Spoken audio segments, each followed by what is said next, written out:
Suscríbete a nuestro canal en YouTube. Exitosa Noticias.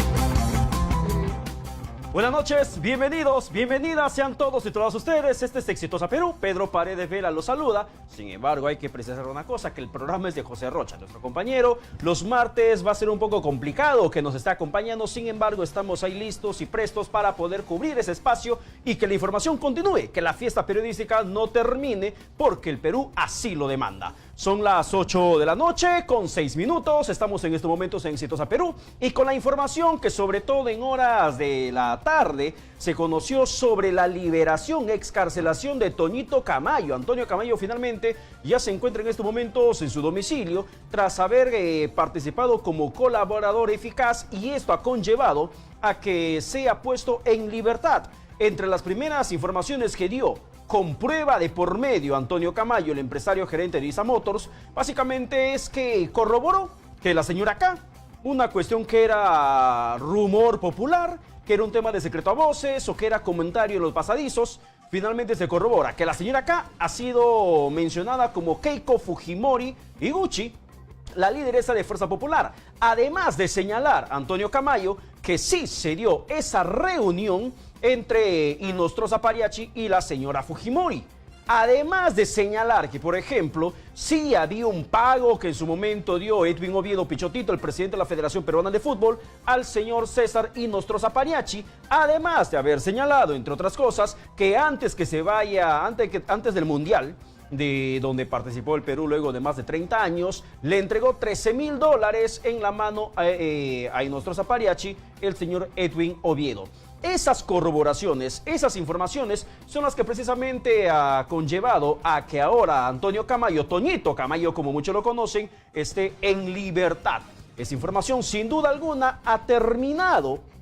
terminó moviendo todo el espectro de la investigación que se viene siguiendo en torno a la situación de los cuellos blancos del puerto, y que además cabe precisar que el señor Antonio Camayo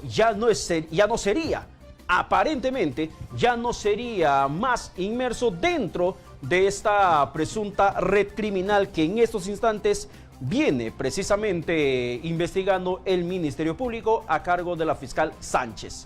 Fiscal que también se tuvo que valer de perseverancia, de una férrea personalidad, para que no se vea avasallada con todo el cargamontón que le terminó cayendo desde que ella terminó investigando a todas esas personas inmersas en las altas esferas de poder, que sin duda alguna no se van a quedar quietas, pero que hasta el momento solo tiene a Walter Ríos como expresidente de la Corte Superior de Justicia del Callao tras las rejas, con 36 meses de prisión preventiva y otros implicados. Se espera finalmente que en los siguientes días, tras la decisión del Congreso de la República de aprobar esta acusación constitucional y los delitos en los que habría cometido César Inostroza Pariachi, se espera que este último personaje, el vocal supremo, suspendido, inhabilitado por 10 años ya por el Congreso de la República, también sea solicitada su prisión preventiva respectiva.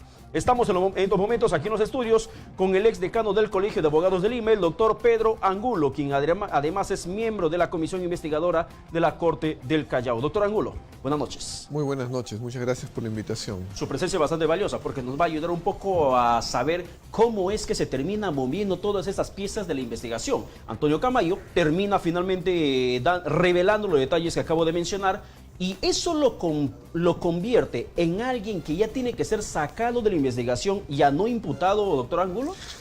Sí, a ver, nosotros desde un comienzo, cuando empezaron el descubrimiento de los audios, una de las cosas que afirmábamos es que era muy difícil que se consigan elementos de prueba si es que no se conseguían colaboradores eficaces.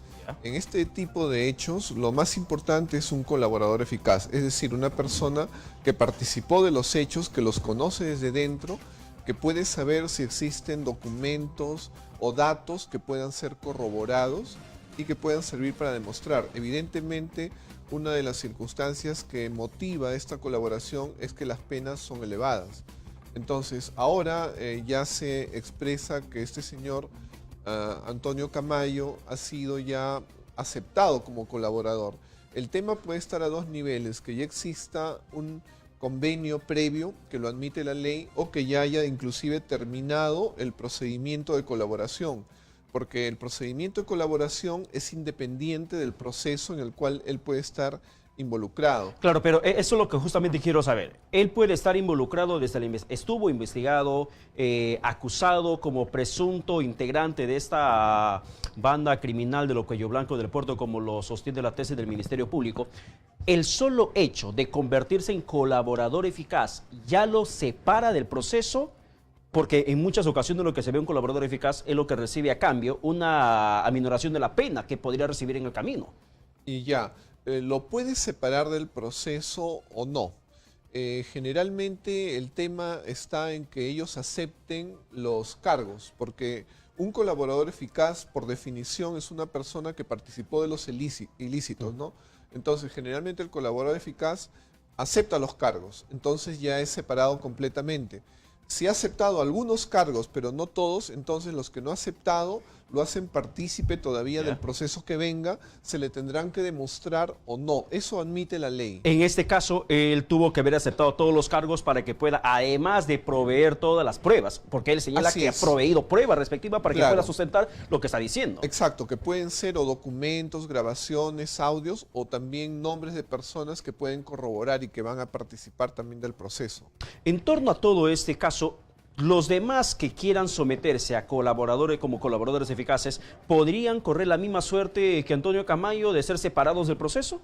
De ser necesario, sí, porque podrían haber temas que solamente él haya dicho, esto fue así. Entonces se requiere una corroboración. Las personas que podrían corroborar y que son necesarias, indispensables para eso, todavía podrían acogerse. Va a haber un momento en el cual la corroboración de una afirmación con otra, de otro colaborador, y además de los documentos, ya no va a ser necesario que más sean colaboradores eficaces. Pero ahora, ¿dónde quedarían los presuntos delitos que Antonio Camayo habría cometido? Correcto.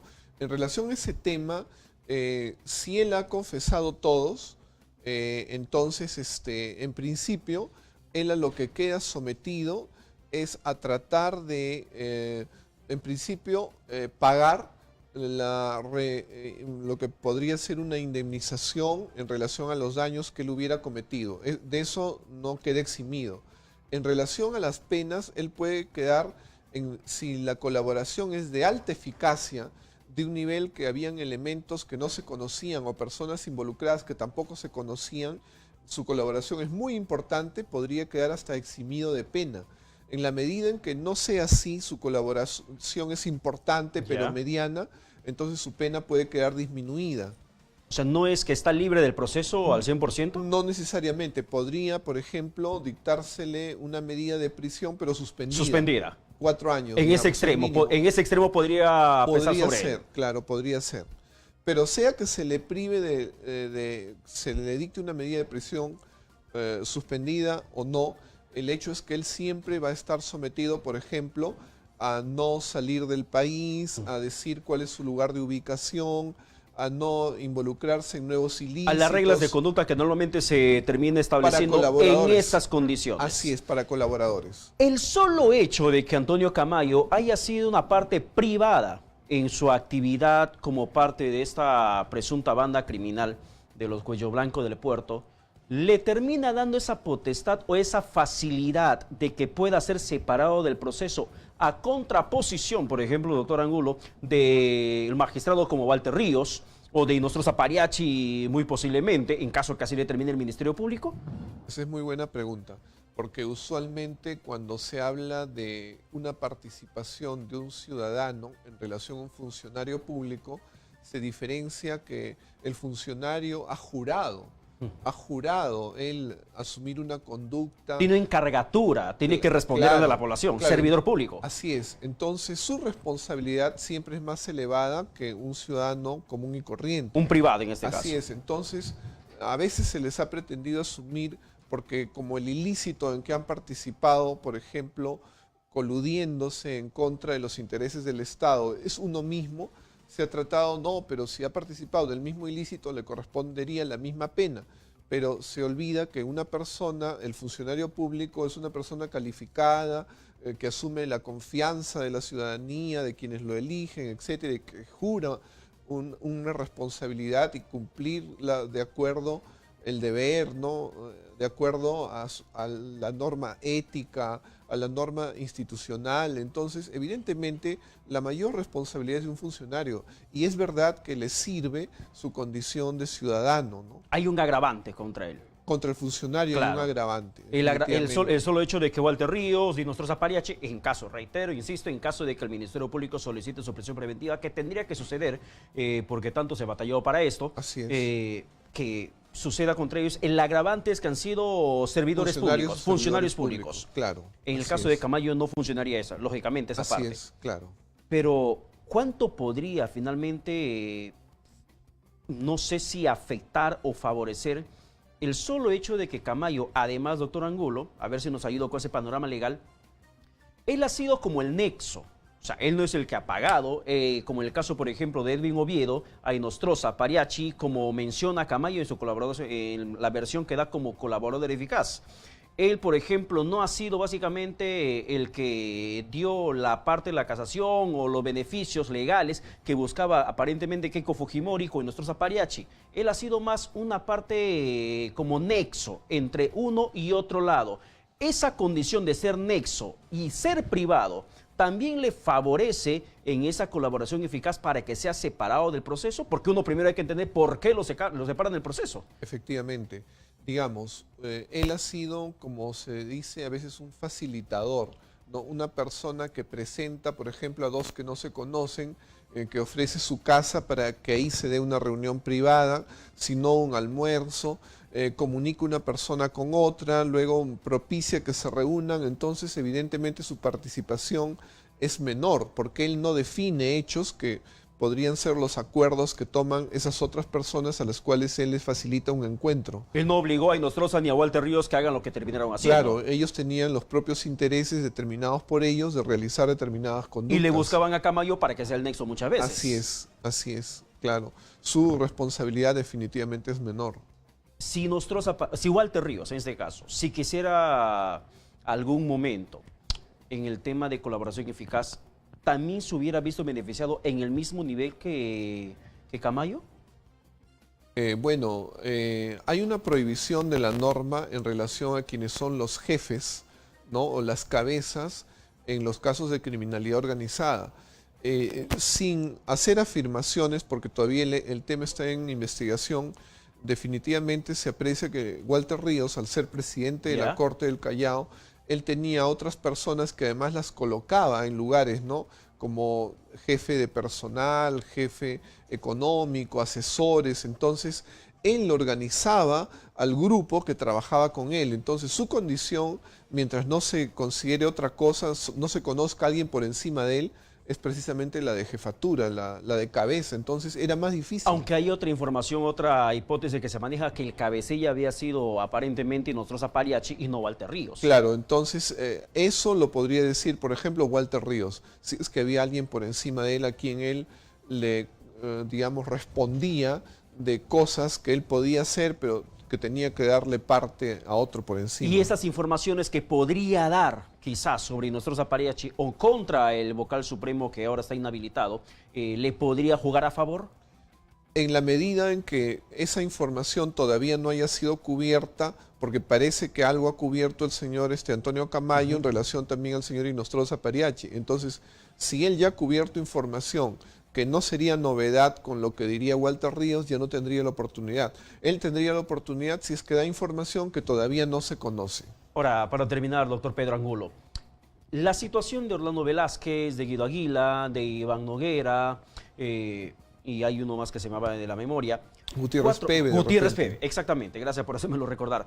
Estos 4 ex integrantes del Consejo Nacional de la Magistratura que no han sido involucrados dentro de esta criminalidad organizada por el Congreso de la República, ¿el Ministerio Público ya no tiene facultad para que los pueda involucrar, imputar a ellos ese delito? Bueno, en principio no, por lo que el Congreso, en relación a lo que ellos investigan, define ya lo que puede actuar el Ministerio Público, salvo que se conocieran nuevos elementos, nuevos hechos que todavía no han sido considerados en el Congreso. Pero ante los nuevos elementos, el Ministerio Público tendría que volver a solicitar al Congreso de la República para la imputación. No necesariamente, ¿no? Porque si el Congreso considerara investigar esos hechos que descubriera el Ministerio Público y se dieran investigaciones paralelas, podría ser, pero si solo quien investiga y descubre es el Ministerio Público, no. Bueno, eso queda mucho porque se explique desde el Ministerio Público finalmente cuál va a ser el camino que se sigue, porque hay una y otra versión al respecto. El fiscal Chávez Cotrina, por ejemplo, en su momento señaló en Exitosa que básicamente tendrían que volver a solicitar al Ministerio Público, al Congreso de la República, la aprobación, otra vez el mismo proceso, el antejuicio, el juicio, la acusación constitucional, recién para que terminen aprobando, porque hay un tema, no sé si de interpretación o de falta de coordinación de comunicación. Puede ser de interpretación. Pero es el Ministerio Público el que terminó hablando. Sí. Pero, doctor Pedro Angulo, muchísimas gracias por acompañarnos. Muchas gracias por la invitación. Bueno, ¿y con qué tema? Todavía abrimos el programa el día de hoy con esa excarcelación de Antonio Camayo. Muchísimas gracias una vez más. Gracias. 8 de la noche, en estos momentos estamos con las 8 de la noche con 22 minutos. Y otro tema que también nos sacudió todo el escenario el día de hoy, básicamente lo dicho por el presidente de la República, Martín Vizcarra, respecto a este referéndum que viene convocando para el próximo 9 de diciembre. Hoy, 9 de octubre, finalmente se ha hecho oficial esta convocatoria a referéndum en la que millones de peruanos, más de 23 millones de peruanos, tendrían que volver a las urnas. En el caso de las regiones, para segunda vuelta electoral, si es que en todo caso no hay un claro ganador que haya pasado el 30% del respaldo en la votación llevado a cabo en las urnas. Sin embargo, en todas las regiones, sin excepción, en todas las regiones, se va a llevar a cabo este referéndum en la que se va a determinar la aprobación de la reforma constitucional en torno a la creación de la Junta Nacional de Justicia, el tema también de financiamiento de partidos políticos, el tema de la no reelección parlamentaria, que es el tercer punto, y el cuarto punto, dicho en ese orden por el presidente Martín Vizcarra, el retorno a la bicameralidad, que él ha dicho que va a abogar por el no, porque el Congreso de la República terminó desnaturalizando ese proyecto de ley y por lo tanto le hace un daño a la población. Al respecto de eso estamos aquí en los estudios con la congresista del Nuevo Perú, Tania Pariona, para conversar sobre ese nuevo mensaje que ahora el presidente de la República nos alcanzó el día de hoy durante su convocatoria al referéndum. Congresista Pariona, buenas noches. Sí, Imaina Yamturilla y Pedro, buenas noches. Gracias por el espacio, muy oportuno realmente. Yo me imaginaba que también usted, como los millones de peruanos, esperábamos la convocatoria oficial a este referéndum. Sin embargo, cuando escuchó al presidente Martín Vizcarra decir no a la bicameralidad, que en su momento él lo había impulsado, ¿cuál fue su reacción, su percepción? Sí, bueno, nosotros de la bancada del Nuevo Perú, el día que se debatió en el Pleno y se votó la fórmula legal para cambiar a un sistema bicameral, nosotros justamente nuestro voto fue en contra, porque en el fondo se estaba omitiendo el criterio de la paridad y la alternancia. No se tomó en cuenta la representación indígena y afrodescendiente, pese a haber sido presentado bajo propuesta de ley de reforma constitucional, cuya autora fui yo. Además, hace un cambio en el tema de la cuestión de confianza.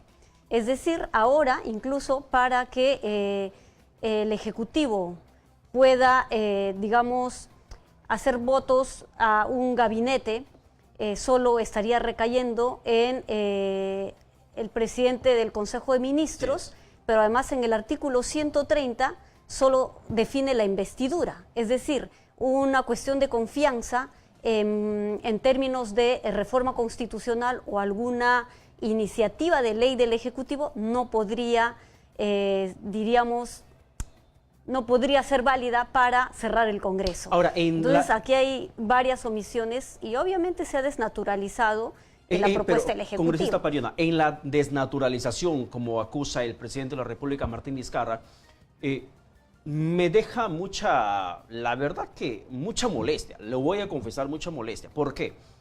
En cuanto al debate de la no reelección parlamentaria, yo recuerdo que la congresista Marisa Glave ha sostenido que se implemente esa disposición complementaria de que los actuales parlamentarios no puedan postular al 2021. Rosa Bartra ha dicho que no, porque eso no lo ha pedido el presidente Vizcarra. Carlos Brus pide que en la no reelección parlamentaria se quite la frase en el mismo cargo, y simplemente ni siquiera le hicieron caso a Carlos Brus, congresista oficialista. Entonces, si no se tomó en cuenta, alegando de la disposición complementaria para que no se reelija en el 2021, ¿cómo es que terminan implementando dentro de la bicameralidad ese candado para el cierre de Congreso en la censura del Gabinete de Ministros? Si eso, por ejemplo, no lo ha propuesto el Ejecutivo, no lo ha propuesto el presidente. Sí, y efectivamente, o sea, aquí lo que ha ocurrido por un lado es la desnaturalización de la propuesta, pero lo otro es que se ha hecho un acomodo al interés político premeditado de una fuerza política como la del fujimorismo, que intenta de algún modo seguir teniendo el poder, lograr tener presencia en adelante la Cámara de Diputados de acuerdo a las condiciones en las que ellos funcionan. Así como está la bicameralidad, por ejemplo, el tema de la no reelección parlamentaria. ¿Hay una reelección indefinida la que podría darse finalmente de aprobarse bicameralidad y no reelección? Así es, porque la fórmula legal que finalmente se votó no habla en principio de prohibición de la reelección. ¿Inmediata? Solo habla de que no se podrán reelegir en el mismo cargo. Entonces lo que va a ocurrir es que lo que asumieron en la Cámara de Diputados podrían luego en adelante postular para senadores y viceversa. Y la disposición complementaria que planteó el Nuevo Perú efectivamente se desestimó, no se sometió a votación, no se consideró, así como el criterio de la paridad y alternancia. Yo considero que la bicameralidad sin paridad y alternancia realmente no va. Fundamental en esa reforma constitucional que desgraciadamente no tuvo el cuerpo suficiente dentro de la reforma de la Comisión de Constitución. Así es, y nosotros lo alertamos el mismo día, y nosotros desde la bancada del Nuevo Perú venimos trabajando hace muchísimos años por lograr que en nuestro país la paridad y la alternancia permita fortalecer nuestra democracia. Ese 50% de población femenina que somos en el país se ve reflejado también en los espacios de poder, en los espacios de toma de decisiones. Aquí yo saludo la corrección, en todo caso, o el reconocimiento de ese error que ha tenido el Ejecutivo al querer reconocer incluso y saludar al Congreso respecto a las 4 reformas. Pero en realidad son reformas truchos, porque tienen en el fondo esas trampitas que tanto se menciona, que en realidad ni siquiera va en coherencia a lo que la ciudadanía tiene como expectativa. Ahora, así que la bicameralidad sin paridad y alternancia para nosotros no va. En el tema de la votación que está ahora abogando el presidente Vizcarra, él dice no a la bicameralidad, pero sí a la no reelección parlamentaria. ¿Usted comparte ese criterio?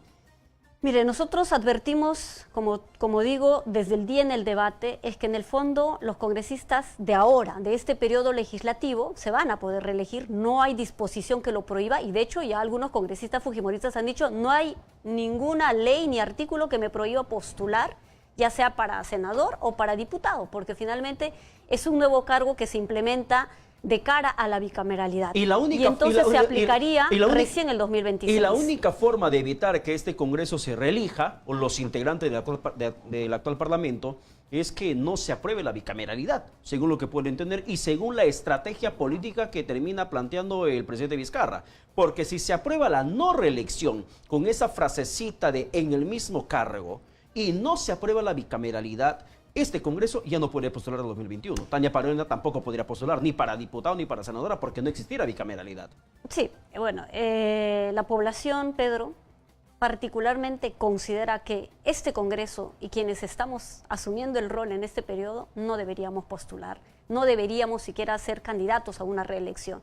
Así que por ese lado yo no tengo ninguna ambición ni proyección a reelegirme, pero es finalmente la ciudadanía quien tiene que decidir respecto a estas 4 reformas constitucionales. Y yo decía ya que la población debería tener conocimiento de qué hay en el trasfondo de cada reforma. Las preguntas están dadas de manera general o van a ser por lo menos planteadas de manera general. Si usted está de acuerdo con la reforma de la conformación de este Consejo Nacional de Justicia, usted está de acuerdo, si está de acuerdo con la bicameralidad y sí o no, pero tiene que la gente estar informada que se ha hecho una reforma realmente con trampa y estamos estafando a los peruanos. Entonces, creo que esa aclaración siempre es importante que ustedes han planteado el tema de una nueva constitución. Quiero preguntarle sobre ese aspecto y que me responda, por favor, luego de la pausa. ¿Le parece? Quiero robarle 5 minutos más para poder conversar sobre ese tema, pero también indicar que ya viene el alcalde de Villa María del Triunfo, que la verdad que hoy día le impidieron el ingreso a César Infanzón.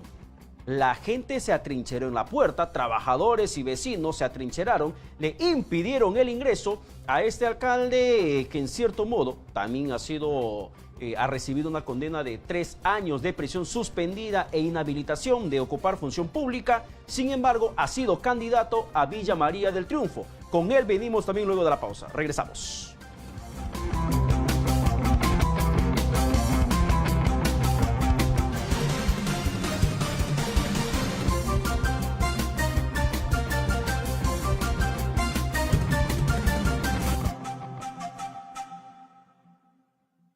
La cocina peruana tiene una sabrosa historia que encanta al mundo entero. Por eso tu diario Exitosa te trae su nueva colección, Dulces Peruanos. Una colección de 32 recetas de los mejores postres peruanos para que los puedas preparar en casa y dejar a todos boquiabiertos. Esta sabrosa colección incluye ingredientes, preparación paso a paso, consejos prácticos y secretos celosamente guardados de generación en generación. Cada fascículo viene en fino papel cuché, con fotos a todo color y con una reseña de cada postre para que sepas su historia. No te quedes y reclama tus láminas de Dulces Peruanos totalmente gratis. Diario Exitosa, a solo un sol. Amiga, te vengo a decir que estás... Voces que cautivan, cuerpos que enamoran. Las chicas más hermosas y talentosas que causan furor en sus presentaciones. Alma Bella.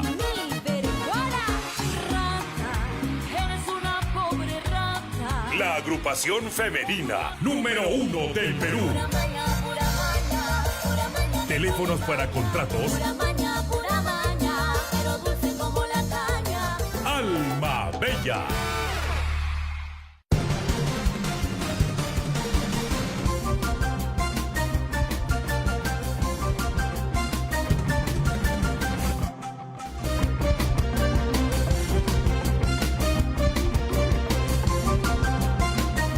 Ocho de la noche con 33 minutos. Seguimos aquí en Exitosa Perú con la congresista Tania Pariona de la bancada de Nuevo Perú. Antes de preguntar el tema de la reforma constitucional que ellos piden en su integridad una nueva constitución, le quiero preguntar, congresista Pariona, el tema de alternancia es una pregunta que se me había pasado en el bloque anterior. Acá en Lima, por lo menos, solamente hay una mujer que ganó la alcaldía, la de San Juan de Miraflores, Marianina. Sin embargo, ¿esa es una necesidad política o es una cuestión de oportunidad que la mujer no tiene en la sociedad? Hay que partir mencionando, Pedro, que es un derecho de todas las mujeres estar representadas en los estamentos de poder. Y es un derecho a la participación política en igualdad de condiciones. Y la realidad nos indica que hay situaciones, barreras, limitaciones, discriminaciones, estigmatizaciones que bloquean esas condiciones que no permiten que más mujeres salgan electas, bueno, postulen por un lado, salgan electas y se desempeñen de manera libre, de manera que esté incluso libre de violencia, porque el acoso político es incluso posterior a su elección. ¿Qué tenemos de los resultados de estas elecciones para gobierno regional y gobiernos locales? Yo le mencioné que en Lima solamente una alcaldesa en Lima. Una nada más. Tenemos en Puno, y hay que saludar que hay 4 alcaldesas distritales. ¿De cuántos? En Piura, estamos hablando, Pedro, que en términos de cuántos, ahí sí tenemos una grande brecha, porque tendríamos, por ejemplo, para candidatas a gobierno regional, tenemos 32 postulantes, o sea, estamos hablando de 32 Sí. postulantes respecto a 367 postulantes en general, 32 han sido mujeres. Ya. Elegidas para gobierno regional, ninguno. Ahí estamos, digamos, en deuda y en vacío de representación. La excepción, para alcaldía provincial, la excepción en el 2014 ha sido Yamil Osorio. Yamil Osorio, ahora ya no tenemos. Para la alcaldía provincial, de 2017 postulantes, mujeres serían 182. ¿Cuántas alcaldesas provinciales tenemos? Solo 2 a la fecha. Todavía no tenemos una data oficial actualizada y consolidada entre todos, pero de acuerdo a la información que hemos venido recogiendo desde la Comisión de la Mujer, tendríamos 2 alcaldesas provinciales Pero ahora, electas. Distritales de 12.161. Postulantes mujeres hemos tenido 1.071 y tenemos a la fecha 18 alcaldesas distritales. En relación Ni el 10%. al periodo del 2014, a las elecciones del 2014, en donde hemos tenido por lo menos 45 alcaldesas distritales, hoy tenemos solo 18, o sea, tenemos menos de la mitad. Cuando hablamos, Eso por ejemplo, nos congresista da Pariona, de un tema de... síntoma que creo que es parte de la realidad. Claro, pero que tenemos que ser a lo que conscientes. quiero ir, cuando hablamos un tema de igualdad de género, que el Estado tendría que darle ese espacio preponderante a la mujer, ¿no la convierte a la mujer o no debilita la figura de la mujer finalmente, que necesita el soporte, la ayuda de papá gobierno para que pueda tener ese espacio político que los hombres le están negando? Mira, esa es una afirmación que hay que en realidad, por un lado, hacer un análisis Ya. de cómo la sociedad concibe respecto a los roles que tienen las mujeres. Hay un mensaje implícito, de acuerdo a estos resultados que hemos tenido de estas elecciones, en donde la sociedad consideraría que asumir cargos políticos por mujeres no sería tan relevante, ¿no?, como por ejemplo los roles domésticos. Eso es parte de esta sociedad aún todavía machista que tenemos y este sentido patriarcal en donde se cree que son los hombres los más preparados, que son los hombres que tienen los méritos. Si en el Parlamento, Pedro, hemos tenido un debate respecto a la paridad y alternancia, se dijo más o menos lo que usted acaba de decir, pero aquí lo que se quiere decir es que por ser mujer le vamos a priorizar, que por ser mujer vamos a plantear un criterio. Aquí hay que jugar con el tema de la meritocracia. Bueno, Aquí no tiene nada que ver con la meritocracia. Y de hecho que me imagino que estamos pensando en la misma persona que puso ese argumento, que es la congresista Tamia Arimorgo, de Fuerza Popular. Varias de Fuerza Popular. Yo realmente respeto a las compañeras que también son mujeres. Y tomando el argumento de Arimorgo es que le planteó esa interrogante. Yo no comparto ese análisis cuando se dice o es paridad o es meritocracia. Aquí no se afecta la meritocracia, al contrario, pero tenemos más mujeres capaces, preparadas, profesionales. Lo que no tenemos son condiciones de igualdad para postular. ¿Por qué? Porque incluso en los propios movimientos regionales, en los partidos políticos, se subvalora la capacidad de las mujeres y no están siquiera dentro de las estructuras internas de los partidos. Pero incluso dentro del sistema electoral, congresista Pariona, garantizan la postulación, la cuota de género siquiera. Eso, Entonces, hay un tema de cuota de cuota género que se puede interpretar rebasó la realidad. Que se puede interpretar que la cuota de género es para que la mujer tenga espacio, cuando también podría ser que para que el hombre tenga espacio en un partido político que bien puede ser liderado por una mujer, que desgraciadamente ni uno ni otro lado se da. Para terminar, congresista Pero Pariona. la cuota, Pedro, porque muchos aducen a que la cuota, sí, el 30%, bueno, es un mecanismo, digamos, para Cuando alentar mucho mejor a que sería un tema de alternancia. más mujeres participen, pero la cuota, a lo que vamos en nuestra realidad, si bien ha tenido un avance significativo, pero es insuficiente. La paridad y la alternancia nosotros creemos que podría, de algún modo, subir este criterio en donde más partidos políticos y la ciudadanía sepa que las mujeres no entramos porque nos dan un favorcito o porque hay una cuota, porque es un derecho. La democracia paritaria creo que es algo que tenemos que ir construyendo también desde la ciudadanía y desde los mecanismos de participación política en nuestro país. Brevemente, congresista Pariona, para terminar, el tema de la nueva constitución, que en cierto modo Nuevo Perú está planteando, así como el Frente Amplio. Esta nueva constitución, ¿qué van a hacer ustedes para que se haga realidad? Mira que muy posiblemente en 2021 ya no se puedan reelegir. Sí, bueno, el proceso constituyente, Pedro, como dice su nombre, es un proceso participativo, de todos los sectores sociales, las comunidades, los pueblos, porque lo que aspiramos es tener una Carta Magna nueva en donde nos veamos reflejados todos los peruanos y las peruanas. Lo que tenemos hoy, una Constitución del 93, que tiene muchos articulados que en realidad colisionan incluso con los derechos de las personas, con los derechos a una soberanía nacional y varios artículos que prácticamente excluyen y discriminan. La Constitución política, Pedro, para poner un ejemplo sencillo, y yo vengo de un pueblo originario y también los pueblos afrodescendientes, no estamos dentro de una Carta Magna en donde se nos reconozca el derecho a la participación política. La Constitución de Colombia, de Bolivia, hacen explícita, por ejemplo, como criterios de representación, la representación indígena, esa democracia intercultural. En nuestro país no tenemos ese avance, siendo 7 millones de peruanos que nos definimos parte de un pueblo originario. 7 millones. Ya. 7 millones que incluso podrían definir ¿Pero qué van a hacer para que esa nueva Constitución la se elección haga de un realidad presidente de la República? en este lustro que les queda? En este proceso de nueva Constitución, nosotros creemos que el pueblo peruano debe involucrarse, iniciar con algunos espacios en donde se debatan temas, por ejemplo, sobre una economía diversificada, temas como la participación política y otros que tienen que ver con el desarrollo que nuestro país tiene una visión hacia el 2021, pero nosotros vamos hasta más del 2021. Tenemos un compromiso hasta el 2030, los objetivos de desarrollo sostenible. ¿Cuántos de estos se están garantizando?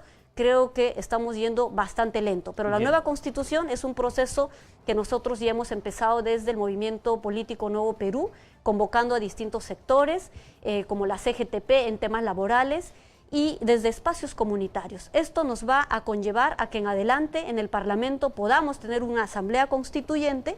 De cara al 2021 nosotros seguiremos trabajando. Vamos sin a ver duda. qué sucede, El recibe resultado la del población. referéndum no es la solución a toda la crisis que vive hoy nuestro país. Compartimos Nosotros plenamente eso. confiamos en que una Carta Magna nueva puede garantizar un mejor desarrollo para nuestro país. incluso. Congresista Tania Pariona, muchísimas gracias. Muchas gracias a Ha usted. sido la congresista Tania Pariona de Nuevo Perú, que en cierto modo, dentro del Congreso de la República, queda mucho por debatir. Sin embargo, donde no queda nada por debatir y nada por discutir es en Comas, donde hay un alcalde ya virtual ganador, el señor Raúl Díaz Pérez de Unión por el Perú, y Rosario Victorio lo acompañó el día de hoy y vamos a ver cómo es que finalmente en Comas se está celebrando el triunfo de Raúl Díaz Pérez. Rosario Victorio nos preparó esta nota.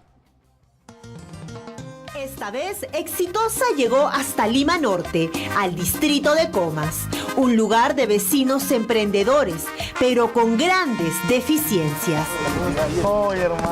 Acá conocimos a Raúl Díaz, del partido Unión por el Perú, alcalde electo en la última contienda, con más de 60.000 votos.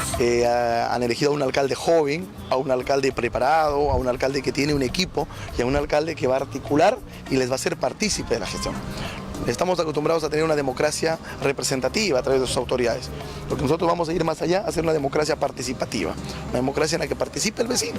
Junto a él, Exitosa recorrió gran parte de Comas y detectamos los principales problemas del distrito, como el recojo de la basura. Efectivamente, el compromiso nuestro, que a partir del 1 de enero que asumimos la gestión municipal, es que cambiarle la cara al distrito, y una de nuestras prioridades es el recojo de los residuos sólidos y el tema de la limpieza pública. Tenemos un presupuesto destinado efectivamente a ello y este compromiso es que esto, a partir del 1 no va a existir. Aseguramos a los vecinos de Comas que el recojo de los residuos sólidos y la limpieza pública está garantizado y mejorando el sistema de recojo de basura. No puede ser que esto esté expuesto, contaminando el medio ambiente, si no tiene que estar en mejores condiciones. Otros puntos importantes a solucionar es la falta de áreas verdes. Comas no tiene pulmones para combatir la contaminación. Tenemos aproximadamente un promedio de 318 parques en el distrito. Y vemos que en las condiciones que se encuentran, por ejemplo, acá estamos ahorita en el Parque Manhattan, un parque emblemático de la urbanización San Felipe. La gestión que se está yendo pretendió enajenar una parte, un centro comercial, pero los vecinos organizados impidieron ello, porque inclusive había ciertos sesgos de maniobra, de un tufillo de corrupción por ahí, y la Contraloría General de la República paró ello, ¿no? Entonces nosotros queremos hacer de nuestras áreas verdes espacios vivibles, que la población se sienta contenta, salga con su familia, sus niños. Y claro, el punto que más preocupa a los vecinos es la inseguridad ciudadana. Lamentablemente, Comas es el tercer distrito donde pulula la delincuencia. Somos el tercer distrito de mayor incidencia delictiva, somos el tercer distrito después de San Juan de Urigancho y San Martín de Porres con mayor violencia familiar y doméstica. 1084 presos que salen de Comas o están detenidos en cárcel, nos dice, y los delitos de mayor magnitud son por robo agravado, delitos contra el patrimonio, la mayor población juvenil en centros de reclusión para menores. Nos dibuja pues que no ha habido un plan de seguridad ciudadana ni a corto, mediano ni largo plazo. No ha habido políticas públicas que dé oportunidades a los jóvenes. Esta sería la primera experiencia política para el nuevo alcalde, Raúl Díaz, que con solo 38 años está convencido que pondrá todo su empeño para llevar a su distrito a otro nivel. Vamos a ver finalmente cómo es que termina respondiendo ante esa expectativa de la población o la confianza que el pueblo de Comas ha puesto en este virtual alcalde Raúl Díaz Pérez, porque sin duda alguna hay zonas de la capital, zonas del país donde de discursos, de caudillos o de mesías ya están cansados. Ahora que terminó la campaña, que vayan de la frase, de la palabra a la acción inmediata en cuanto asuman el gobierno municipal. Y hablando de gobierno municipal, César Ifanzón se encuentra con nosotros, el alcalde de Villa María del Triunfo, que el día de hoy fue impedido de ingresar al local municipal. Eso básicamente ha terminado mezclándose varios reclamos. Por una parte, la gente que está en contra de su retorno y por otra parte, trabajadores municipales que también alegaban un tema de falta de pagos. Lo cierto es que el señor Ifanzón, que se encuentra con nosotros, es el alcalde aún vigente y que va a tener mandato hasta el próximo 31 de diciembre, pero queremos saber qué va a hacer para que pueda ingresar a su despacho municipal. Señor Ifanzón, buenas noches. Muy buenas noches, amigo Pedro. Saluda a César Ifanzón, el actual alcalde de Villa María del Triunfo, desde el mes de enero de este año, donde el Jurado Nacional de Elecciones me entrega mi resolución a raíz de la caída de la banda de los Topos Lima Sur, ya que todo el Perú lo recuerda. Sí, sí, sí. Y asumí en esa responsabilidad en el peor momento de la historia de Villa María del Triunfo, con más de 4.000 toneladas de basura en toda la calle de Villa María del Triunfo, más de 20 millones en deuda financiera, más de 4 meses que se debía a los trabajadores impagos y muchos problemas más. Y a la fecha venimos solucionando los problemas poco a poco, pero también solicité la licencia por el tema de la campaña municipal, porque fui candidato a la alcaldía de Villa María del Triunfo y solicité, por ley tenía que solicitar una licencia al Jurado Nacional de Elecciones del 7 de septiembre al 7 de octubre, según ley. Y el Jurado Nacional me entrega la resolución dándome el permiso, del 7 de septiembre al 7 de julio. Entonces yo el 8 de octubre tenía que asumir mis responsabilidades. Pero era feriado. Era feriado, y ayer también era feriado, el lunes. Entonces el día de hoy yo tenía que asumir temprano a las 8 de la mañana. Voy normalmente a asumir porque había muchos vecinos, dirigentes que me estaban llamando para yo atenderlos en mi despacho. Y voy y encuentro un montón de vecinos y dirigentes y también trabajadores de la municipalidad, donde habían locadores. ¿Cerrándole? Habían en la puerta que Se atrincheraron en la puerta para que no ingrese usted. No, estaban afuera. Ya. Al contrario, se habían atrincherado las personas que estaban adentro. O sea, los trabajadores de la municipalidad, de los CAS, los locadores y los estables, estaban en la parte de afuera, estaban prácticamente impedido el pase a la municipalidad. No podían ¿Quiénes laborar. estaban atrincherados, cerrados dentro de la municipalidad? Lamentablemente, cuando yo solicité la licencia, entró como encargada de la alcaldía la regidora Natalia Golac Chamolli. Ella quedó como encargada de la municipalidad y asumió, y lo que primero que hizo es cambiar a los funcionarios. Más del 80% de funcionarios los cambió solamente para un mes. Y a raíz de eso hubo muchos problemas. No hubo pagos a los trabajadores, justamente lo que usted mencionó. La regidora Anatolia, ¿cuál es su apellido? Anatolia Golac Chamolli La regidora Anatolia Gola. quedó encargada. Ella, básicamente, ¿estaría pretendiendo quedarse en la municipalidad? Con lo que he hecho el día de hoy, lamentablemente atrincherarse, poner en las 3 puertas de la municipalidad cadenas, candados grandes y más de 30 personas desconocidas que no trabajan en la municipalidad de ahí, personas altas, personas altas y agarradas dentro de la municipalidad sospechosamente que contaban con armas. Entonces, ¿qué significa esto, señor? O sea, esto es algo visible, que toda la gente... ¿Usted tiene el documento del Jurado Nacional de Elecciones Claro, respecto al permiso, a la licencia que le concedió para la campaña?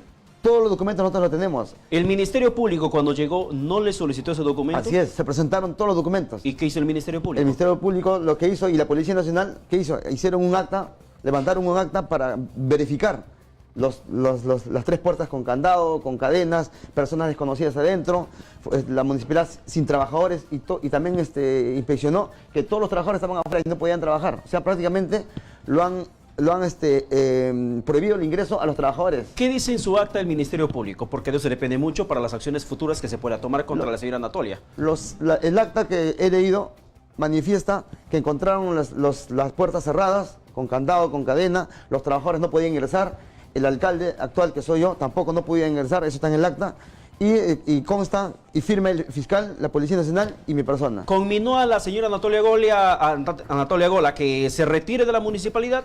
¿Tuvo un encuentro el Ministerio Público con la regidora que estaba reemplazándola? No tenía ningún encuentro. Solamente no encontramos a la señora. Solamente personas desconocidas. Ya. Y todo encadenado. ¿Se abrió la municipalidad? No se abrió la municipalidad. Desde el día de hoy. O sea, el Ministerio Público se fue solamente a constatar. A constatar. Más no a conminar que lo abran. No. Es que el Ministerio Público no puede asumir esa función. Pero se puede exhortar. Claro, pero el único responsable en que abra la municipalidad es el alcalde. Pero a mí me han impedido a que ingrese a la municipalidad. El portero, seguridad, el policía municipal. Todos desaparecieron. ¿Todos se fueron en ese momento? Así es. No, estaban adentro. Según ellos se perdió la llave. Así, como en arte de magia. Justo se perdió la llave cuando tenía que regresar. Así es. Entonces, pero no solamente a mí, sino a todos los trabajadores. O sea, entonces los pobladores y los dirigentes y los trabajadores de la municipalidad comenzaron a gritar, no, queremos nuestro pago, queremos trabajar. Entonces cuando yo llegué ya había ese escándalo. Entonces cuando yo entro ahí a hablar, ahí donde viene la prensa y me entrevista. Y también todos fueron testigos el día de hoy. La Fiscalía, la Policía Nacional, la prensa televisiva y radial. Todos fueron testigos que la señora Anatolia ha usurpado funciones. Entonces, el día de hoy, con el acta de la Fiscalía de Prevención del Delito y la Policía Nacional y mis abogados, vamos a hacer el día de mañana la denuncia penal en la Fiscalía Anticorrupción de Funcionarios. ¿Recién mañana? El día de mañana vamos a hacerlo. ¿A qué hora va a ser la denuncia? A las 9 de la mañana. ¿Usted va a regresar a la municipalidad? Sí, el día de mañana tengo que regresar a la municipalidad, si no también el jurado me puede sancionar porque estoy incumpliendo mis funciones. Claro. Yo soy un alcalde por el jurado nacional de elecciones que me da del 24 de enero. ¿Va a informar sobre este caso al Jurado Nacional de Elecciones? Sí, el día de mañana. ¿Le dio la licencia? Así es, con todos los documentos y las pruebas. Mañana estamos informando al Jurado Nacional de Elecciones, a la Fiscalía Anticorrupción y a la Policía Nacional. Ahora, sin embargo, la señora Anatolia Gola, en cierto modo la regidora, tengo entendido que es la que en su momento también pidió la vacancia suya, por un tema la suspensión. Claro, pidió una suspensión y también se debatió la vacancia suya en su momento, debido a que había cobrado aparentemente usted a un comerciante la suma de 25.000 soles para que le pueda dejar trabajar. No, eso es falso. Explíquenos ese caso, por favor. Eso es falso. A mí me piden la suspensión porque supuestamente, entre comillas, informaron en el consejo, solamente con 6 consejeros, supuestamente aduciendo que habían malversación de fondos, que del Foncomún, ¿no? Pero nunca sustentaron. Solamente fue verbal. Entonces, eso es algo ilegal. Ya, Anatolia Gola no le solicitó esa vacancia a usted. No, esas vacancias. Pero sí lo ha solicitado un ciudadano, el señor Robert Justo Yactacela. Eso fue en el mes de agosto. En el mes de agosto fue presentada esa vacancia, donde se dio la sesión de consejo y también salió rechazada. Salió rechazada esa vacancia. Y respecto a la acusación que le hace el señor Robert Yacta, al respecto es que justamente el comerciante que le menciono que señala que usted le quiso cobrar 25.000 soles para que pueda seguir trabajando. Totalmente falso. Todo es una venganza política porque yo fui el regidor que me peleó con el consejo para fiscalizar y justamente para vacar al primer alcalde de la mafia de los Topos Lima Azul liderados por el exalcalde que está hoy preso y los funcionarios presos. Yo me enfrenté a ellos. Y en venganza política, los regidores que estaban a su favor de esa coludidos con esa mafia, entonces ellos son los que me presentan esa vacancia y la denuncia. Ahora, también entiendo que le quisieron vacar por el tema de supuesta usurpación de funciones que no le había dado en su momento el Jurado Nacional de Elecciones la credencial como alcalde encargado de la Municipalidad de Villa María de Triunfo. Sin embargo, también tiene usted la sentencia. Así es.